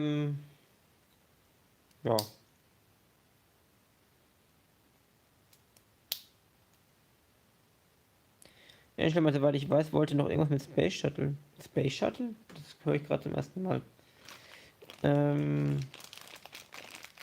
Alfred Alois Litz ist auch da. Grüße auch an dich. Und Mr. Jockmann, ja, Space Themenwelt hatte ich neulich auch so. Aber was denn für eine Space Themenwelt? Sowas moderneres, das fände ich auch mal ganz lustig. Oder das klassische. Ich finde ja klassisch Space auch eigentlich ganz nett, aber das ist inzwischen aber auch schon wieder so ein bisschen ausgelutscht, weil das inzwischen auch sehr viele machen. Ich fände mal so eine realistische, was weiß ich, Mars-Mond-Basis oder so. Echt cool. Oder eine ISS in Minifigurengröße, das wäre auch mal eine schöne Sache. So, jetzt muss ich mal kurz gucken, wie das da drüben gebaut wurde. So, jetzt kommt's. Wir müssen nämlich hier auf den Fensterrahmen können wir jetzt nicht zum Beispiel einen Sechser drauf bauen, weil nur die einmal Zweier haben diese kleine lustige Noppe in der Mitte, mit der ich diesen halb versetzte Fensterrahmen wieder nach vorne kriegen kann. Deshalb muss man da mit ganz vielen einmal Zweiern arbeiten.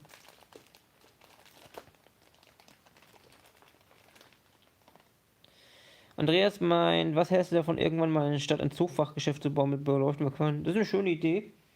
Es besteht ja auch immer noch die große Idee, irgendwann einen Zoo zu bauen, einen Stadtzoo.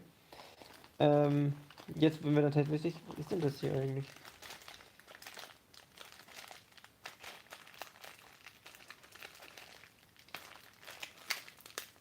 Da zwei Tüten aneinander geklebt und ich. Wo ich ja, Zoo irgendwann zu bauen. Aber dann natürlich auch im richtigen Maßstab. Das heißt, da gehen auch ein paar Quadratmeter weg. Und Marco, der muss sich leider wieder verabschieden, weiß ja selber Kinder und so weiter. Deine halten ja noch gut durch. Ja, ja, das stimmt. Dann wünsche ich dir auf jeden Fall gute Nacht. Und böse Onkel, mein Space-Thema wäre ja meiner Meinung nach dem schwarzen Thema von Brooks genial gewesen. Alles schwarz mit Neon gedeckt weiß. Ja, aber das ist ja das ist ja dieses reine Star Wars Reich.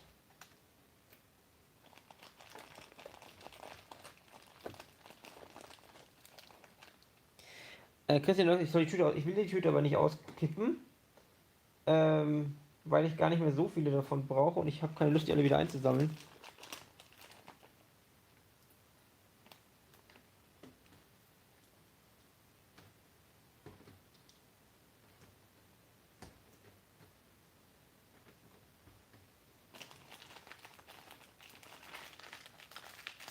Aber gut, ja, es ist mir jetzt aufgefallen, dass da zwei Tüten zusammengeklebt, aber seht ihr das? Zusammengeklebt sind.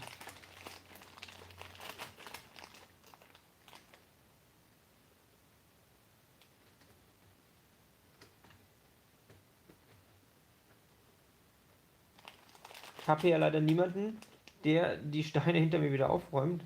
Das wäre echt praktisch. Irgendjemanden, der das ganze Chaos wieder aufräumt und man das nicht selber machen muss. Und am besten die Steine auch noch schön sortiert, da wo sie hingehören. So, jetzt brauchen wir mal einmal 1 einmal 5er Bricks.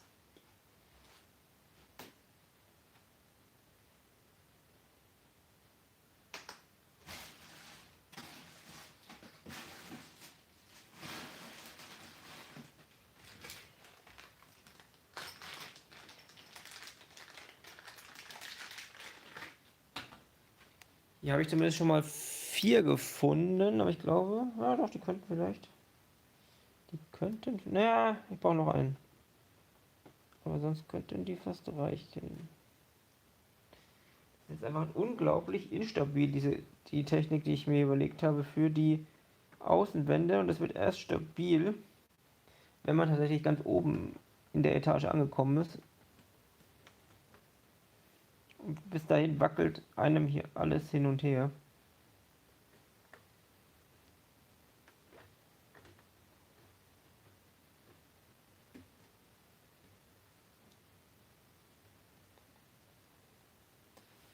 So, ich brauche noch einen davon und ein paar breitere. Ich schaue jetzt mal, ob ihr noch was geschrieben habt. Und der Rest beide, wir kommen gleich zum Sortieren. Ja, dann seid ihr aber ein paar Tage beschäftigt. Und bist Onkel, wann machst du eigentlich den Kreisverkehr fertig? Der Kreisverkehr wird ja an der Stelle gar nicht mehr kommen, der wird ja dann auf eine Erweiterung kommen. Das heißt, jetzt, wo wir wahrscheinlich umziehen, was heißt wahrscheinlich, wir ziehen ja um, kommt er an eine schönere Stelle, wo er auch wirklich besser zur Geltung kommt und mehr Platz hat.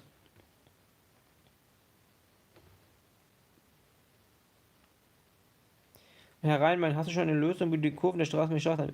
Ja, tatsächlich einfach mit der gleichen Technik, mit der ich auch schon vor dem Infohäuschen das gemacht habe. Und zwar mit der gleichen Technik, mit der auch die gebogenen Straßen gebaut sind. Dazu müssen dann einfach nur die Schwellen aus den Schienen rausgeschnitten werden, damit die Steine bis da unten auf dem Boden liegen können. Dann brauche ich nur noch ein bisschen überlegen, wie ich den Übergang dann mache, aber die Kurve selber sollte damit nicht das Riesenproblem sein.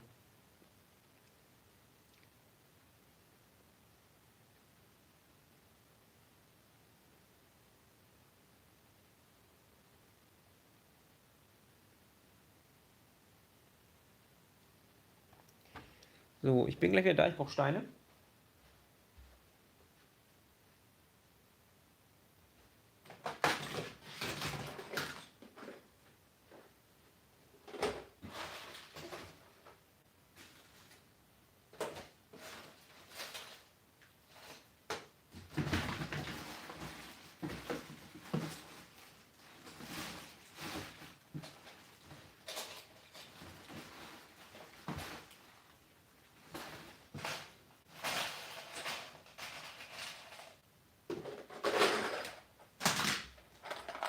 Aber ich merke schon, ich glaube, ich muss.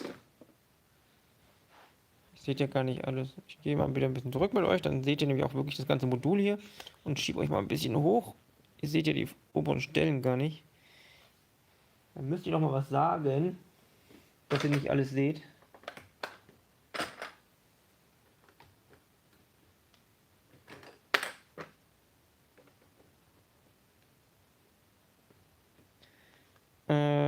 So, was habt ihr denn dann noch schon geschrieben?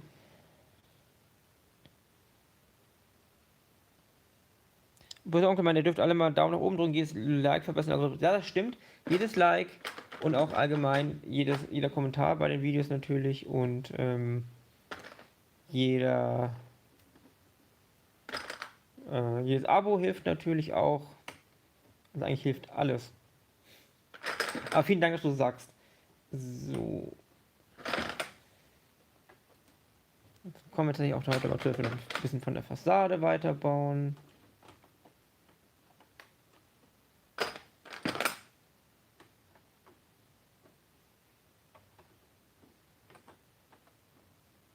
So, schauen wir mal. Muss ich natürlich außen. Wo habe ich die denn hingelegt? Also die können auf jeden Fall wieder weg erstmal.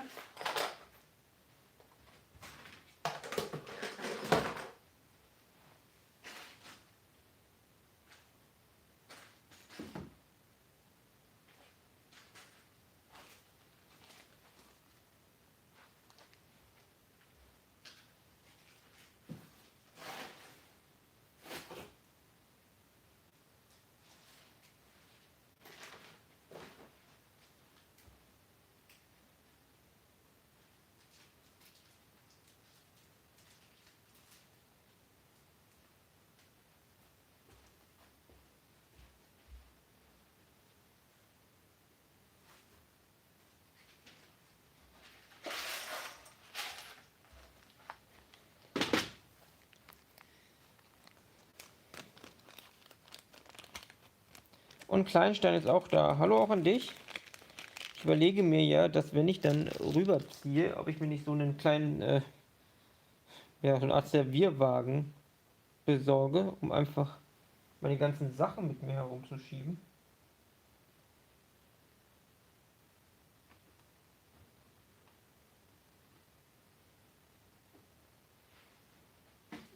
Schauen, wie ich das da drüben gebaut habe.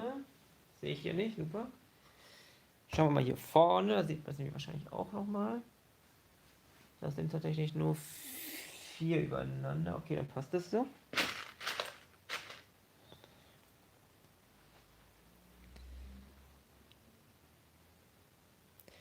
Andreas Badermann, vergiss nicht, wenn du die Fassade machst, die Lichter. Ja, das habe ich hier vorne schon vergessen, das muss ich noch nachholen. Aber das ist jetzt hier gerade nicht das Riesenproblem, die Wand hier fertig zu bauen. Ich muss mich da nochmal unten aufmachen. Und in dem Zuge werde ich dann auch noch den Kühlschrank im Kiosk beleuchten.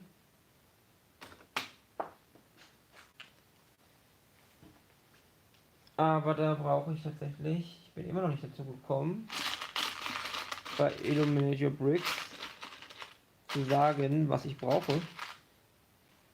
Weil ich noch nicht durchgegangen bin durch die Stadt, um zu schauen, was ich so in absehbarer Zeit brauche. Was dazu geführt hat, dass ich jetzt jede Menge Kabel und Striplights da habe, aber keine einzelnen Spot-LEDs mehr, und das ist ein bisschen nervig.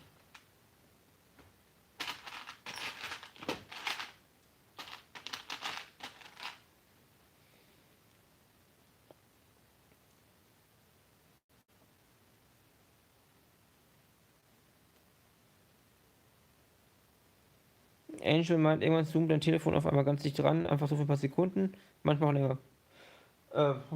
Gute Frage. Ist mir selber noch nie aufgefallen.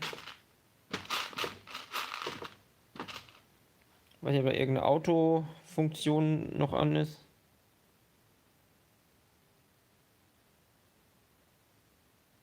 Und Steve L. sagt, warum streamst du eigentlich hier und nicht bei Twitch?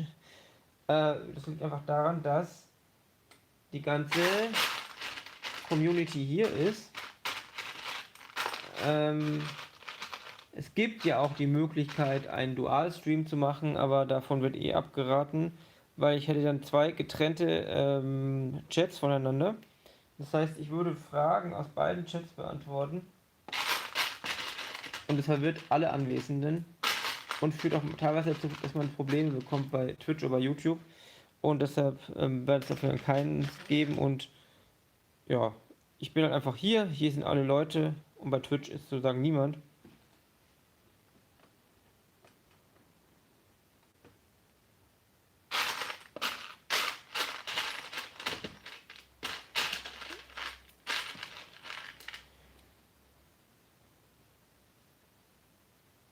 Brooks, hast du einen Autofokus an? Kann sein. Kann ich gerade leider nicht überprüfen, weil ich jetzt hier nicht auf irgendwelchen Sachen rumklicken will. Das ist ja mal praktisch. Mir ist gerade einer von diesen Round Bricks runtergefallen, komplett unten durch, bis in die unterste Etage. Mal schauen, ob ich die noch finde.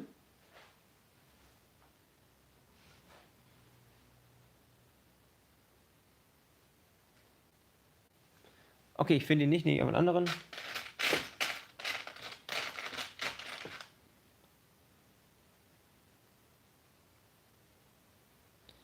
Andreas Badermann, wie findest du eigentlich meine Idee von damals, einen Altstadttor zu bauen mit Burgtog aus Holz? Ich glaube, das wird in der Hinsicht nicht funktionieren, weil der Fluss halt einfach zu breit dafür ist. Das hatte ich, glaube ich, auch damals schon irgendwann gesagt oder geschrieben. Und Ufo, wann baust du am Bahnhof? Ja, das ist das Innere des Bahnhofs. Genauer gesagt die Rückseite, und hier entsteht, vermutlich nicht mehr heute, weil ich jetzt so viel mit der Fassade zu tun hatte, der Plattenladen. Also ich werde wahrscheinlich noch ein bisschen was dran arbeiten, aber fertig wird der sicherlich im Stream nicht. Das heißt, ich werde es dann wieder nacharbeiten und dann sehen alle das finale Ergebnis, in Anführungsstrichen, wie auch weit ich komme, im Update-Video.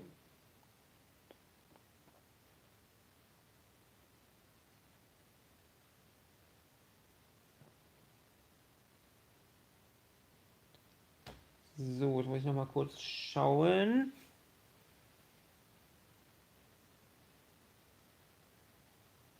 dann brauche ich da eins. Und hier noch welche von denen.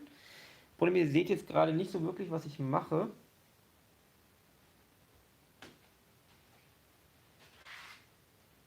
Deshalb versuche ich jetzt einfach mal die Einzelteile vor der Kamera zu bauen und dann einzusetzen.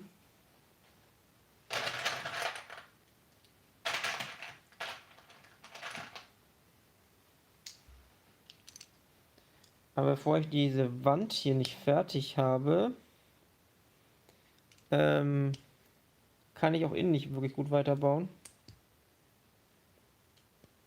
Weil wir die Außenwand ja auch benötigen.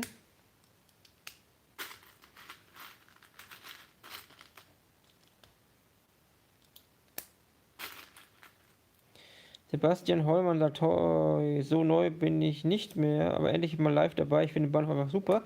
Dann erstmal Hallo hier im Stream und vielen Dank natürlich.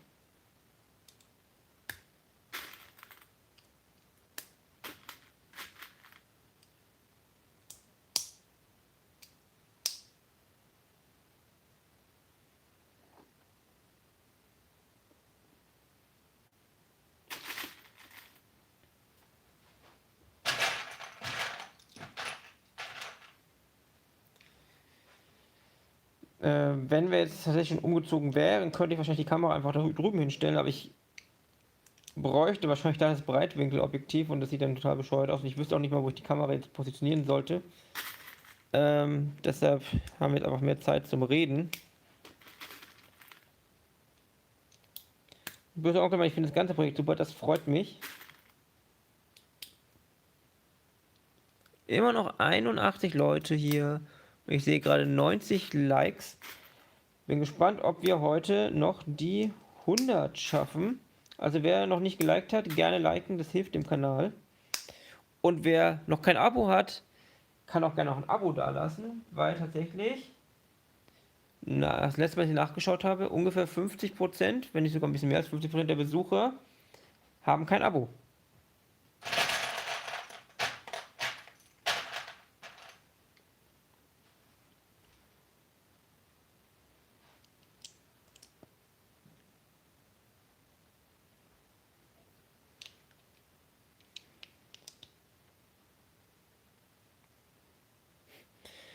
Angel meint, aber die beleuchtete Lupe nimmst du mit nach oben, die gehört einfach dazu. Ja, also die Lampe ist wirklich super praktisch, weil sie eben auch verschiedene Helligkeitsstufen hat und tatsächlich auch 3 verschiedene Lichtfarben. Und ich habe auch tatsächlich die Lupe schon benutzt. Beim Verkabeln. Aber die ist einfach eine sehr praktische Lampe. Und die macht gutes Licht, man kann sie gut irgendwo positionieren. Ist einfach praktisch. Steht jetzt auch wieder hier.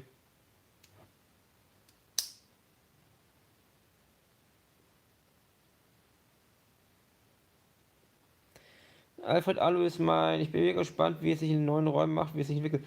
Wahrscheinlich sieht das Ganze erstmal komplett verloren da drin aus.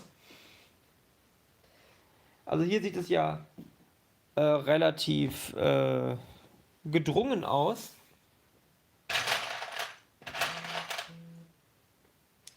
Aber in den neuen Räumen wird es erstmal, glaube ich, ziemlich verloren aussehen.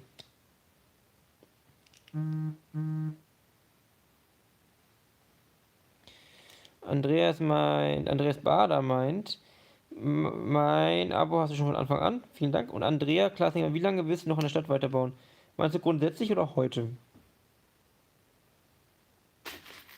Und Switch Times 8 sagt, bin mal ins Bett, gute Nacht. Dann wünsche ich dir auch eine gute Nacht. Und böser Onkel meint, Größe ist nicht alles. Das Paar aus Österreich hat ja den ganzen Dachgeschoss voll.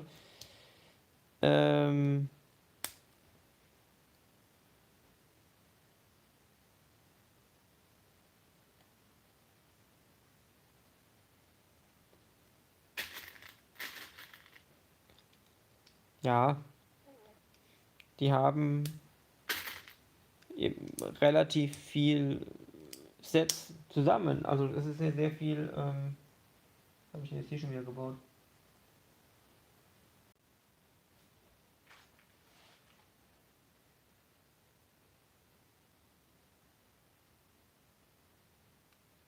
Warum sagt ja eigentlich keiner was, dass ich mich schon wieder komplett verbaue? Also heute ist echt kein guter Tag. Denn das da gehört da alles gar nicht hin. Zumindest nicht so, wie ich es gerade baue, glaube ich.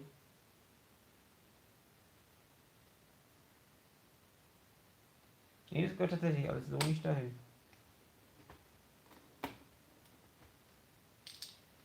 Machen wir alles darüber. So. Nicht so der gute Tag.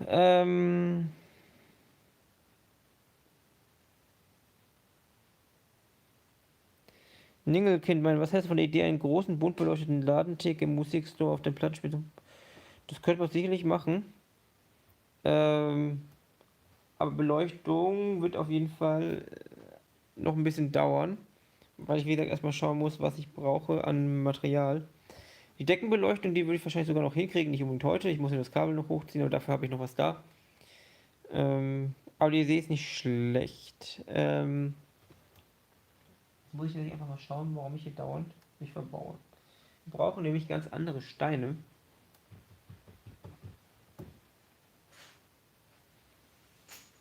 Und zwar muss ich jetzt eigentlich hier ein bisschen rausbauen. Und Brickfriend ist da und sagt Hallo, dann sage ich auch Hallo an dich.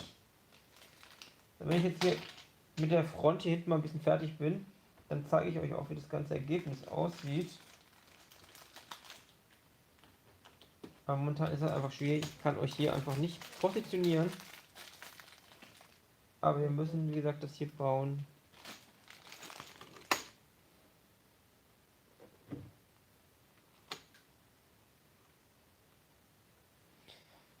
So, ich muss mal kurz einfach Steine suchen, ich bin gleich wieder da.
So, ich habe versucht ein bisschen mitzulesen. Andreas Badermann, dass ich mich mal für Lego Masters bewerben sollte. Ich weiß nicht. Ich schaue es auch, aber ich weiß nicht, was ich davon halten sollte, weil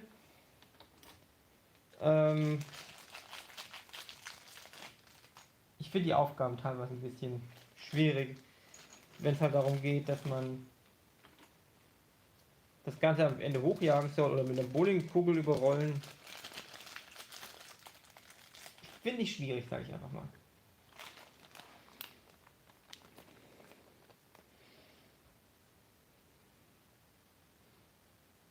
Und Andrea Klaasing fragt, in welche Richtung soll die Platte denn noch erweitert werden?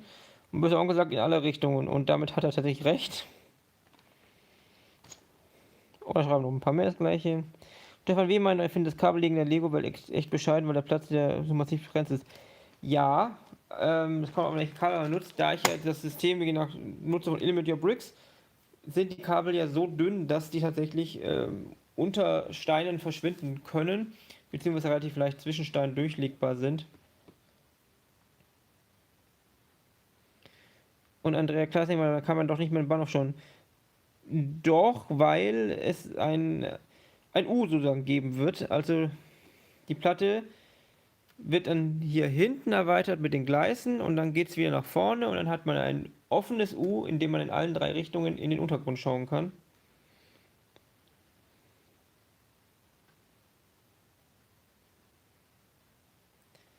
Andreas meint, du wärst besser als so mancher, der diese. Ja, ich weiß nicht.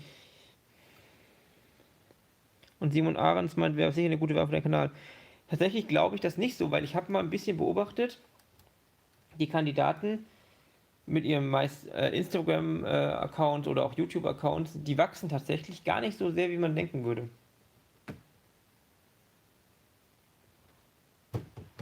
So, jetzt muss ich aber aufpassen, was ich baue, weil sonst darf ich es wieder abreißen. Auf jeden Fall brauchen wir jetzt andere Steine. Davon habe ich sogar noch welche hier liegen.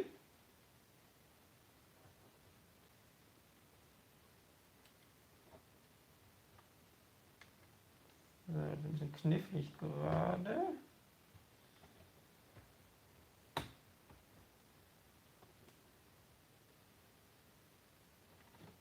So, haben wir das schon mal.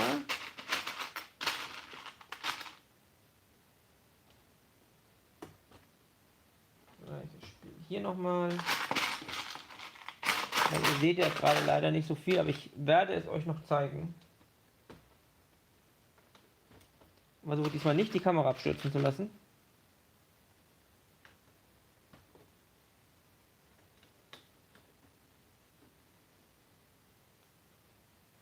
Dann brauche ich noch einen anderen Stein.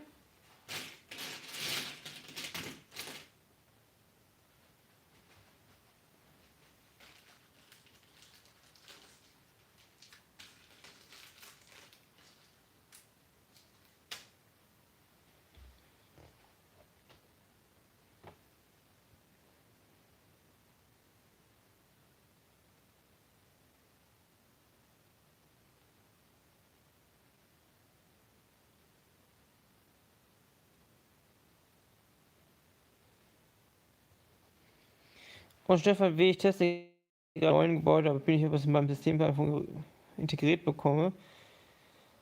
Was genau ist denn das Problem? Und du hast mir meinen Link bestellt, das freut mich sehr.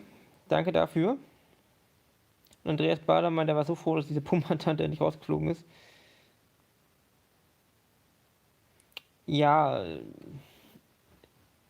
die ständige Präsenz dieses Katers in jedem Bau war tatsächlich etwas übertrieben.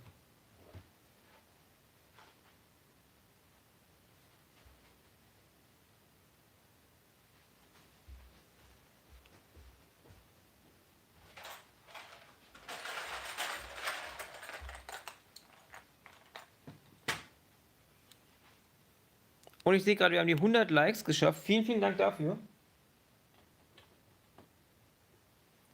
Muss ich hier noch ein bisschen Konstruktion einarbeiten, weil man nämlich sonst hinter die Kulissen schauen kann. Oh, Entschuldigung, ich bin gegen die Kamera gekommen.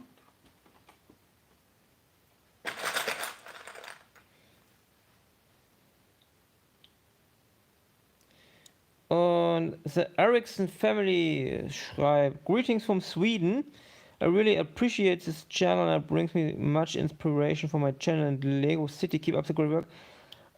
Thank you. I think you are the very first one that I read that's from Sweden, so welcome. And yeah, have a great time and thank you for your very nice words. Stefan W. Was, naja, dein Problem. Wie machst du das denn bei anderen Beleuchtungen?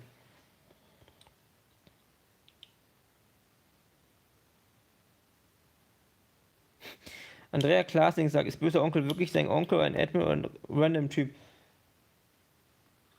Also, zuletzt war er nicht mit mir verwandt. Und Simon Ahrens fragt, wie genau profitierst du davon, wenn man über deinen Link bestellt? Also, erstens zeigt das Innovate Your Bricks, dass die Werbung hilft, was dazu führt, dass ich natürlich weiterhin unterstützt werde oder noch weiter unterstützt werde, also stärker. Und zweitens bekomme ich tatsächlich noch on top eine Provision, also nicht alles, was hier an Licht drin ist, bekomme ich komplett kostenlos. Ich bekomme ein gewisses, sagen wir mal, Budget. Das ist jetzt nicht auf den Euro genau irgendwie gesagt, sondern einfach, man sagt, was man möchte und spricht darüber. Und alles, was darüber ist, muss ich tatsächlich selber kaufen. Ich bekomme sozusagen Das ist nicht wirklich, aber sie kriegen Mitarbeiterrabatt. Und, aber ich bekomme dann nochmal Provision, wenn ihr darüber kauft. Ich glaube 4 oder 5%, was ich dann wiederum dafür einsetze, weiteres Lichtmaterial zu kaufen. Ich lasse mir das nicht auszahlen, sondern ich nehme das einfach, um dann, ja, weiteres Lichtmaterial zu kaufen. Und Sebastian Hollmann ist Mitglied geworden. Vielen, vielen Dank dafür. Das freut mich. Ich glaube, du bist Mitglied Nummer 21. Vielen, vielen Dank.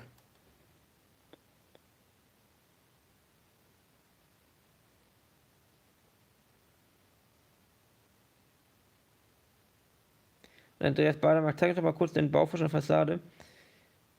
Ja, ich kann es versuchen. Ich muss euch erstmal abstöpseln. Dann lege ich das Kabel irgendwo hin, wo ich es auch wieder bekomme, ohne dass es gleich runterfällt. Ich wickel es jetzt erstmal hier um die Säule. Dann nehme ich euch mal kurz mit.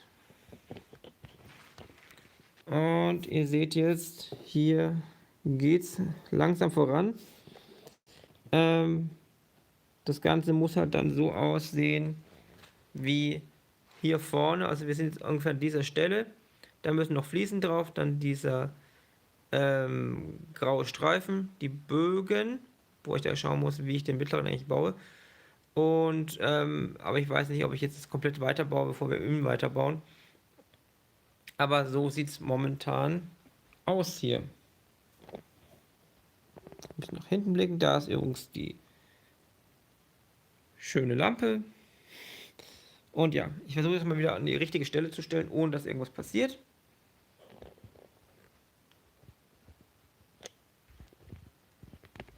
So, dann stöpsel ich euch wieder ein, damit der Strom nicht plötzlich weg ist. So, das hat ja ganz gut geklappt.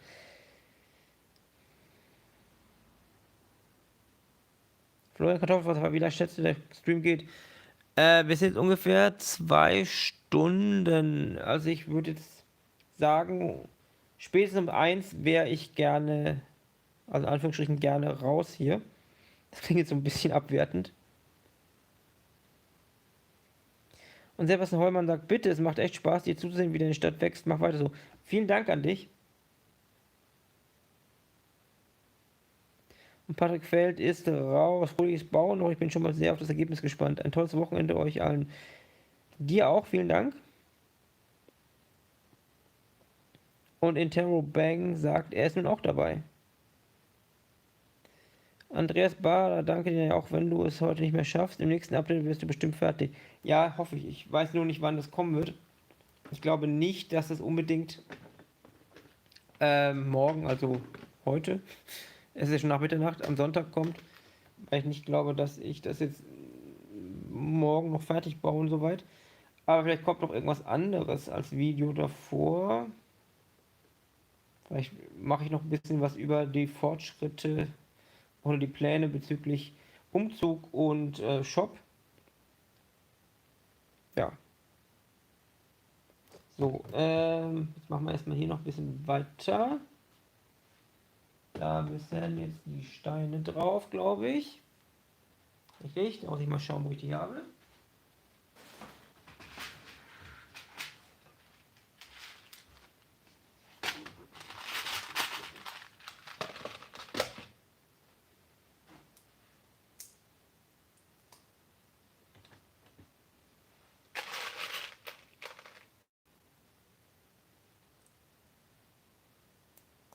In Terrorberg sagt, wie schaffst du es eigentlich, dass deine Brickworld nicht verstaubt?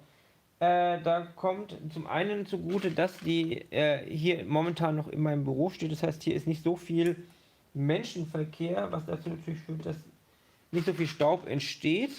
Und ansonsten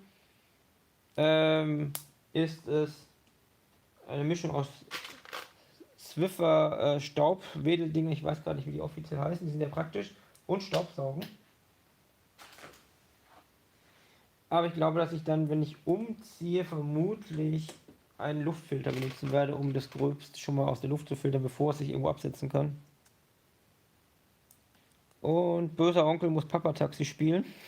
Okay, dann gute Fahrt. Und gute Nacht dann. Na, wenn du das Bademann, vielleicht baust du dir mal im Kinderspielplatz an einem Flusshaus. Ja, das Flusshaus ist so eine Sache. Habe ich jetzt öfters angesprochen. Ich bin nicht der Einzige, der überzeugt davon ist langsam, dass der Block da vorne mit den eigentlich 4 Gebäuden vom Maßstab absolut nicht mehr hier in den Maßstab der Brickworld passt. Das Ganze entstand ja noch, als noch nicht hundertprozentig alles so einen Maßstab hatte. Und da ist die Frage, ob da nicht ein größerer Umbau entstehen wird. Aber der Spielplatz kommt auf jeden Fall auch noch. Und Alfred, schwingst du bei dem Umbau aber an den neuen Raum selbst? Ja, ich werde das meiste soweit möglich selber machen. Die Elektrik werde ich wahrscheinlich machen lassen, einfach weil ich da sicher gehen möchte.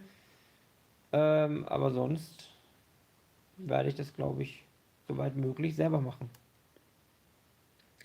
Und Kleinstein geht jetzt und sagt gute Nacht und dann sage ich dir auch gute Nacht.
Aber der Vorteil an den neuen Räumlichkeiten ist auch, ähm, ich kann da auch mitten in der Nacht Lärm machen, das wird man kaum irgendwo anders hören.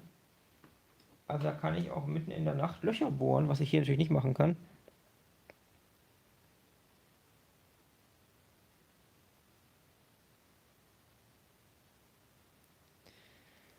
Und Simon Ahrens, ich finde, Thors Hütte wirkt auch ein bisschen größer, aber es nicht. Nein, weil da vorher noch eine Veranda sein wird. Und grundsätzlich, ich habe mal so ein bisschen durchgetestet. Ich glaube nicht, dass es allzu groß wird oder wirkt. Und Sebastian Heumann, meine noch, hast du mitbekommen, dass es neue Helme für Feuerwehrleute gibt? Erst jetzt gesehen im Set 60279. Nee, das habe ich noch nicht gesehen. Andrea Klasing, wie finanzierst du statt? Ein Teil durch YouTube, der gar nicht mehr so klein ist. Dabei eben durch die Aufrufe, durch Videoanblendungen, durch Spenden in den Streams zum Beispiel. Oder in Videopremieren kann man auch spenden. Oder eben durch die Kanalmitgliedschaften. Dann ein Teil noch ein anderes Projekt und der Rest ist privat finanziert. Büchs im Kopf geht auch ins Bett. Dann sage ich dir auch mal gute Nacht.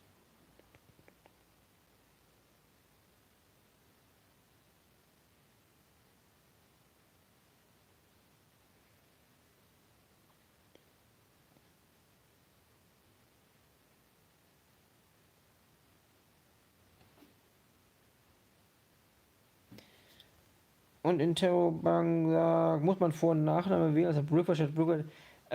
Ich weiß nicht, wie das bei normalen Kanälen ist, weil das ist, bei normalen Accounts ist, weil das hier ist ja ein Kanalname und da gelten, glaube ich, nochmal andere Regeln.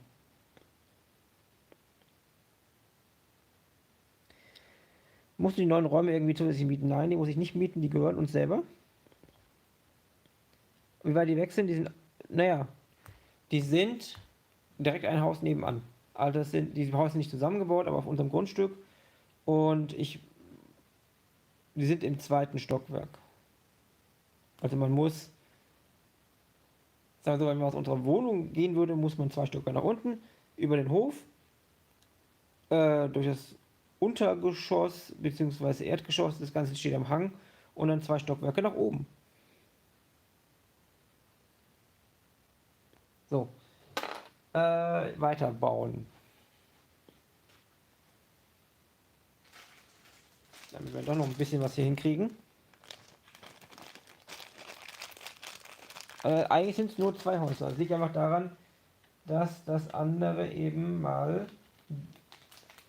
Also das Gebäude, in dem ich dann ziehe, ist eine ehemalige Werkzeugfabrik und diese Werkzeugfabrik hat demjenigen gehört, der eben in dem Wohnhaus daneben lebte. Und so ergibt es sich, dass es in einem Mischgebiet liegt und beide Häuser auf einem Grundstück stehen.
Toll, wenn einem Steine in irgendwelche Lücken fallen.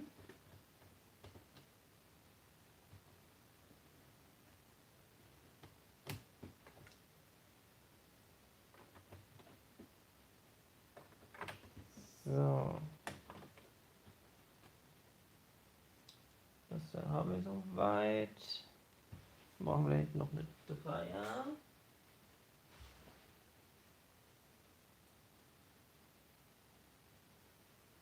Dann muss ich mal ganz kurz schauen, ob ich hier noch irgendwo einmal einer Plates rumliegen habe.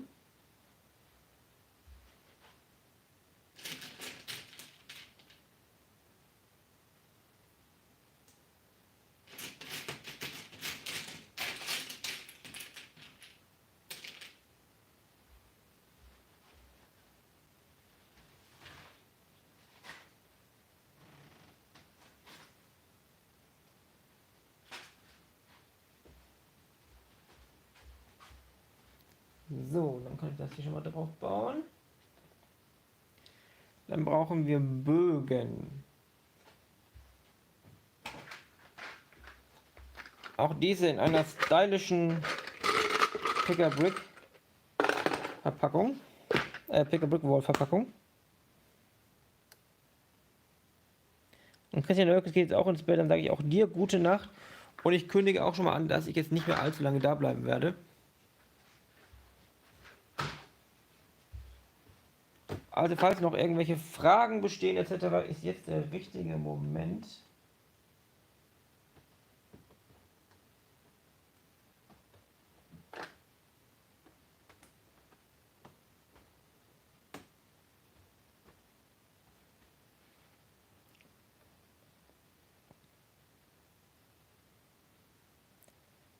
Ja, hast du eigentlich vor, alle Bäume und Sträucher mit den Greenleaf Tiles zu versehen oder nur die kommenden neuen?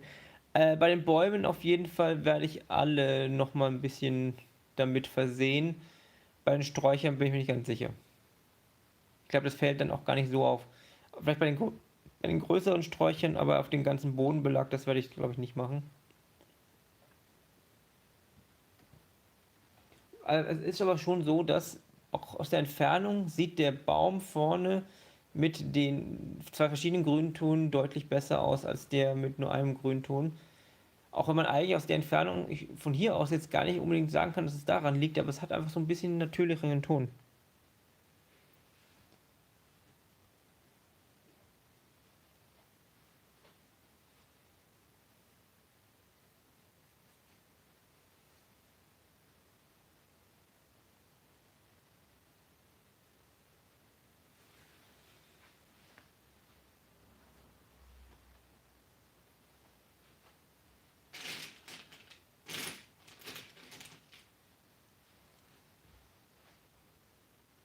So, jetzt muss ich mir mal wieder überlegen, wie ich das hier gebaut hatte. Wie gesagt, die obere Front ist ein bisschen anders gebaut als die untere, was auch die Fenster dann natürlich betrifft.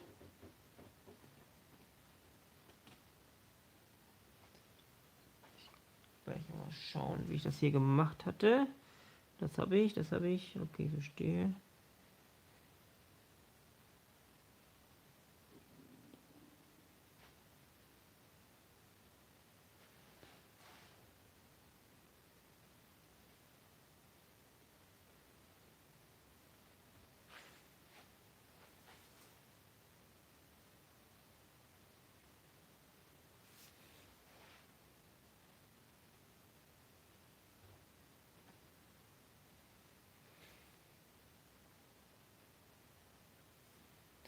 Ich glaube, ich soll doch tatsächlich mal langsam ins Bett gehen, weil ich habe mich tatsächlich schon wieder verbaut. Also, langsam ist es ein bisschen viel.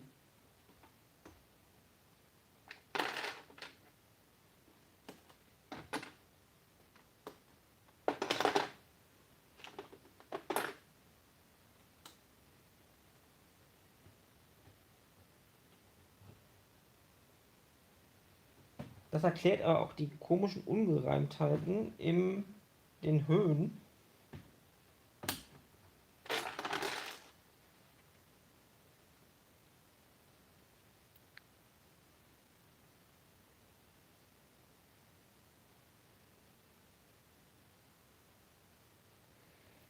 Und Andreas Bademann, was mit Bäumen aufgefallen ist, dass sie oft sehr klein wirken. Ja, zumindest die neueren sind schon ein ganzes Stück höher. Also die sind deutlich höher. Also ich selber überlege auch, höhere zu bauen, aber es ist natürlich immer ein bisschen mit Aufwand verbunden. Und natürlich auch eine Frage der Stabilität, weil Bäume sind tatsächlich stabilitätstechnisch immer so eine Sache. Wobei die neueren mit den Stäben da noch deutlich mehr Stabilität in sich haben.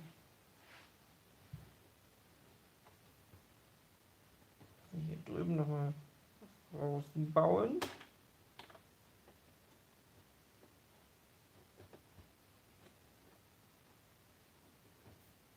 Jetzt ergibt auch meine Probleme. Ich habe es euch gegenüber nicht erwähnt, aber ich fand hier ein bisschen was seltsam. Aber so ergibt das Ganze Sinn. 109. Wir haben tatsächlich 109 Zuschauer jetzt gerade um fast 1 Uhr nachts. Das ist sehr interessant. Ah ne, 109 Likes, okay. Aber 75 Zuschauer ist auch jede Menge für die Uhrzeit noch.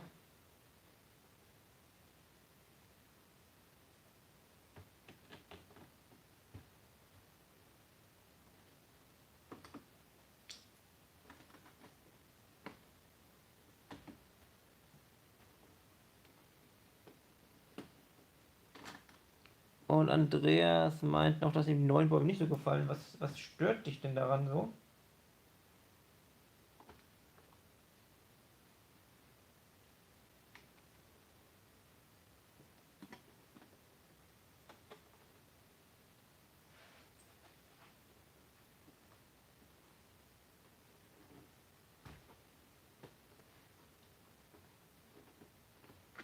So. So ist hier noch ein paar Probleme zu lösen und dann denke ich, werde ich auch erstmal offline gehen.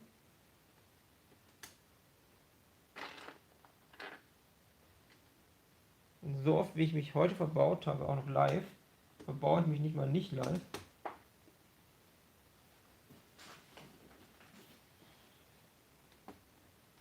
Aber es liegt, glaube ich, hauptsächlich daran, dass ich so lange hier am Bahnhof nicht mehr wirklich was gemacht habe.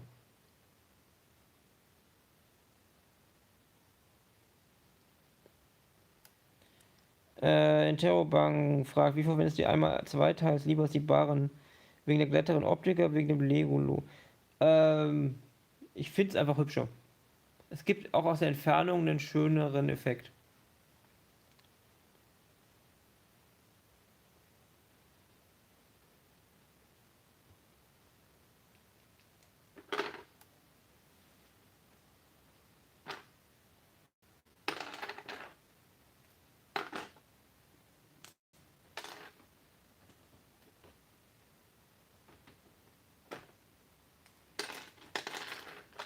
Wobei jetzt natürlich manche die neuen Bäume gut finden, manche die alten besser. Es ist ja nicht so, dass jetzt die neuen die alten ersetzen.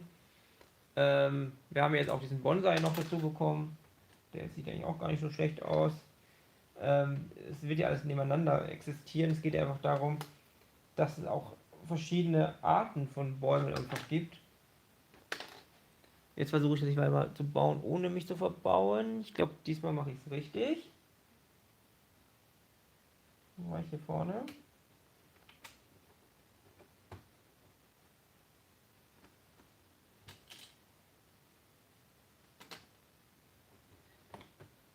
Und ich habe den Stein tatsächlich schon wieder da reingeschmissen. Also es läuft echt nicht so gut heute.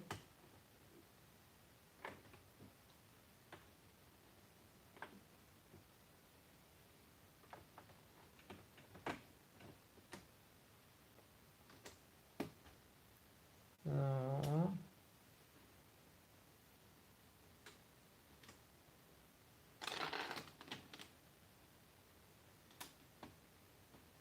Brauche ich noch ein paar Steinchen von da vorne.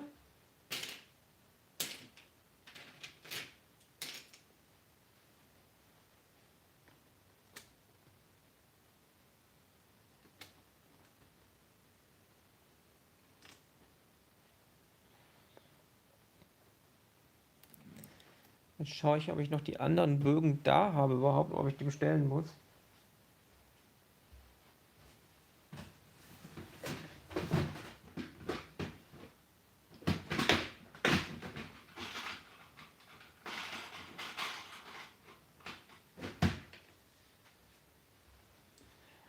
Glücklicherweise habe ich die sogar noch da. Welches CMS ich am liebsten verwende? WordPress. Und ja, Trauerweide habe ich auch vor, noch irgendwann mal zu bauen.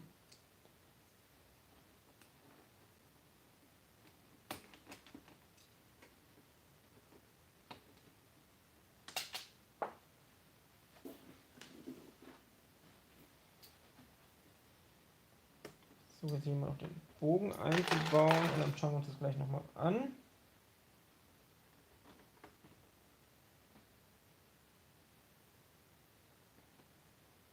Okay, das habe ich da auch so gebaut, das ist auch interessant. Dann bringe ich die schon mal weg.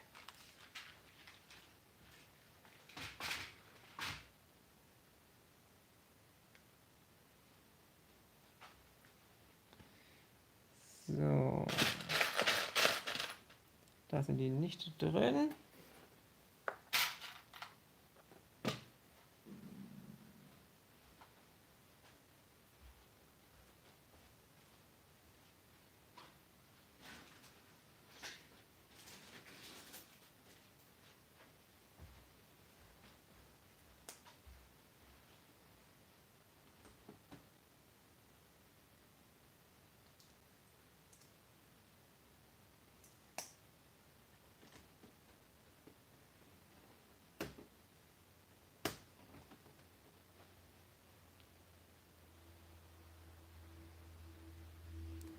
Angel meint, mit der Stabtechnik könntest du sogar einen Baum von der U-Bahn unten bis in die obere Etage des Bahnhofs ziehen. Ja, das könnte man wahrscheinlich. Und Greg Bassett ist hier. Hello. Und Andreas meint noch, der Bonsai gefällt mir ja, weil so eine typischen Altbautechnik ist. Okay. Und Stefan W. geht auf offline. Dann wünsche ich dir auch gute Nacht.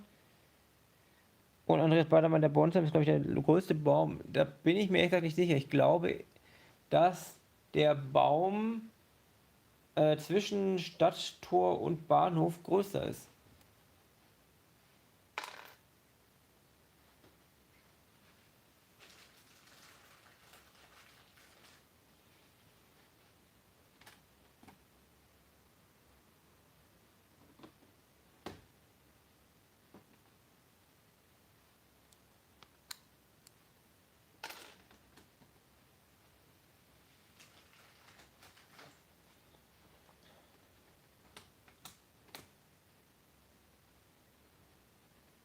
So, was fehlt uns jetzt hier noch? paar von denen. Das kriegen wir noch hin. Sollten wir auf jeden Fall noch da haben.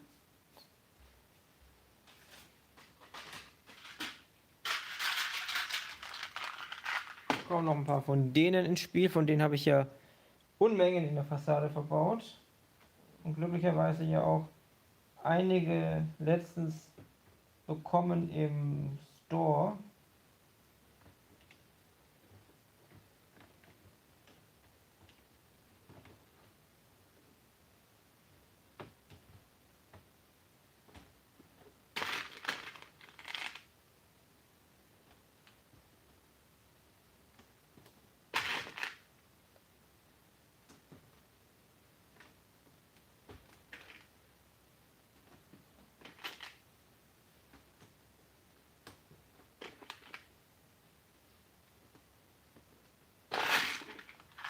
So.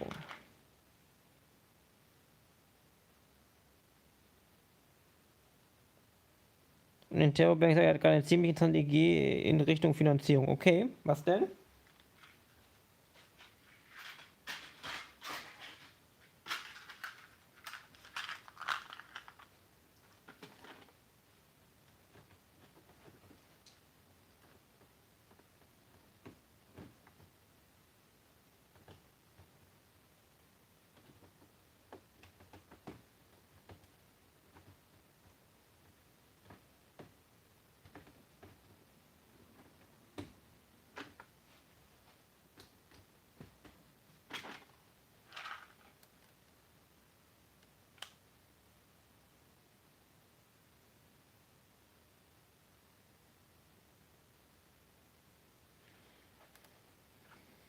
Und Alfred meint, er fällt ihm besonders, dass es verschiedene Bäume gibt. Das ist natürlich auch, ja, das ist natürlich auch, wie gesagt, Realismus ist ja ein großer Punkt und deshalb versuche ich jetzt auch verschiedenartige Bäume einzubauen. Wir haben jetzt mindestens 3 verschiedene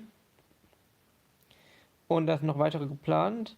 Und Interrobang meint, was hältst du von zum Beispiel einem Store, wo deine Fans, Mitglieder Bilder, Logos etc. einreichen können gegen einen kleinen Obolus und die dann zum Beispiel für Steindrucke gedruckt und ausgestellt werden? Das ist eine interessante Idee, muss ich mal drüber nachdenken. Und Andreas Badermann, ich freue mich schon sehr darauf, wenn der Bahnhof bis zum oberen ersten Stockwerk fertig ist außen. Ja, das wird auf jeden Fall interessant werden dann.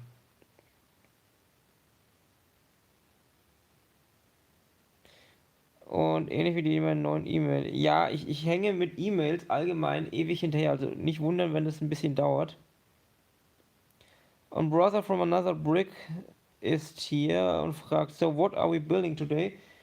In the beginning, I tried to build the new music store where you can buy vinyl and CDs, but then I had to build the back wall or the outside wall and did a lot of mistakes building it, so it took a lot of time and now it's almost 1 o'clock in the night, so I have to go to bed soon.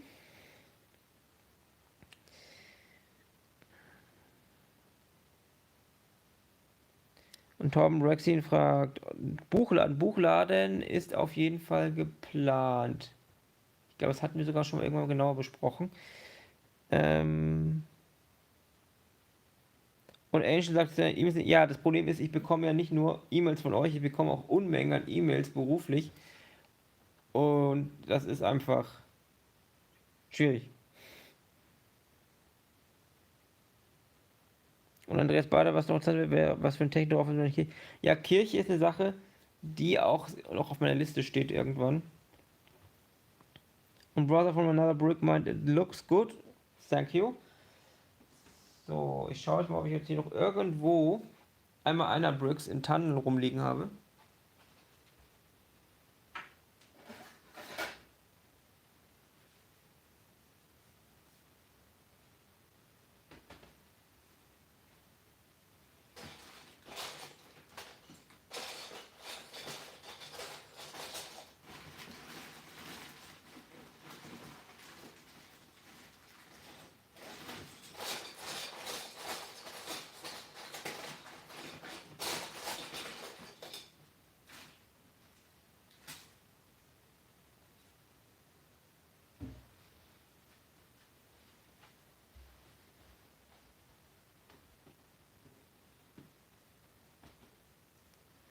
So, ich habe jetzt erstmal nur einen einzigen gefunden.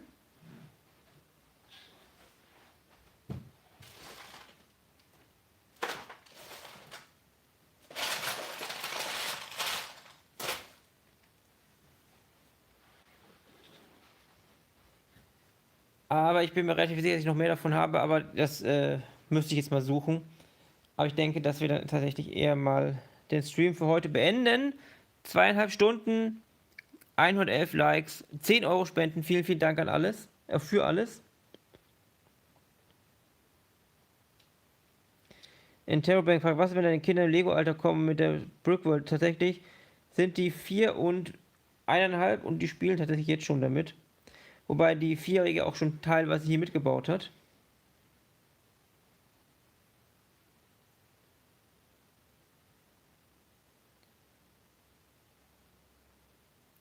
Und Torben meint noch, auf jeden Fall sollst du aber später bei den Ausbau eine größere Sportveranstaltung beim Fußballstadion und ähnliches. Ja, das ist auf jeden Fall auch noch irgendwie geplant. Es sind halt alles so sehr, sehr große Projekte, die natürlich lange dauern werden, weil das Ganze ja, wie gesagt, wenn man in dem Maßstab baut, dass es einigermaßen realistisch ist, dann werden natürlich auch Großgebäude, auch wirklich groß, was man jetzt natürlich auch sehr schön am Bahnhof sieht oder auch einfach an der Stadtmauer. Ja. So, genau. Thema zurück. Wir schauen jetzt nochmal ganz kurz die Außenwand an. Ich nehme euch mal kurz mit. So sieht das Ganze jetzt momentan aus. Ist jetzt ein bisschen schwierig hier zu filmen, weil wir sehr, sehr nah an der Wand sind. Aber wir sind natürlich ein Stück vorangekommen. Man kann jetzt auch hier wieder sehr schön von der Seite reinschauen. Das heißt, später, wenn dann hier hinten kommt, da ist ja schon angelegt. Hier seht ihr, da kommt dann die Wand hin. Und hier ist dann unser Musikladen. Und was dahinter kommt, da schauen wir mal. Aber man kann jetzt auch hier sehr schön sehen, dass man dann auch hier sehr schön durchschauen kann. Ich drücke jetzt mal hier wieder drauf, damit hier ein bisschen Licht an ist. Und das ist eben der Kühlschrank, den ich noch beleuchten werde, wenn ich dann die Stromleitung hier noch hochlegen werde. Habe ich natürlich wie so oft vergessen damals. Aber inzwischen bin ich klüger und mache das dann. Aber grundsätzlich bin ich sehr, sehr zufrieden mit dem, wie sich der Bahnhof hier oben auch entwickelt. Und das ist, wie gesagt, der allererste Laden hier oben. Und ja, sieht nicht so schlecht aus, meiner Meinung nach. Bin gespannt, wie das Ganze wird, wenn wir auch wirklich dann einrichten können.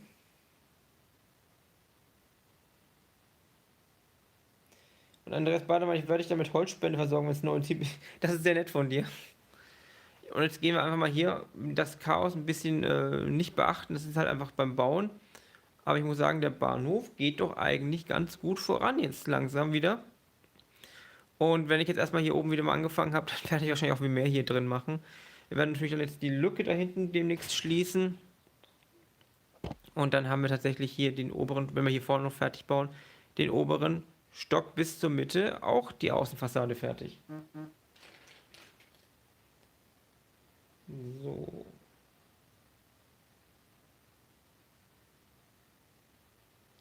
Ja, das wäre es dann eigentlich, glaube ich, auch für heute. Wie gesagt, der Rest werde ich dann abseits der Kamera weiterbauen. Mal schauen, wann das Video zu fertig wird. Ich nehme an, dass es eher Montag wird als Sonntag. Und vielleicht gibt es morgen noch ein anderes Video. Schauen wir mal. Es sind noch ein paar andere Dinge, wie gesagt, unterwegs. Und wer es noch nicht getan hat, kann mir gerne unter das letzte Video noch schreiben, was er zu den ganzen Ideen bezüglich des Shops hält. Und ja, dann würde ich sagen, vielen Dank fürs Zuschauen. Dann bis zum nächsten Mal und ja, dann würde ich sagen, tschüss.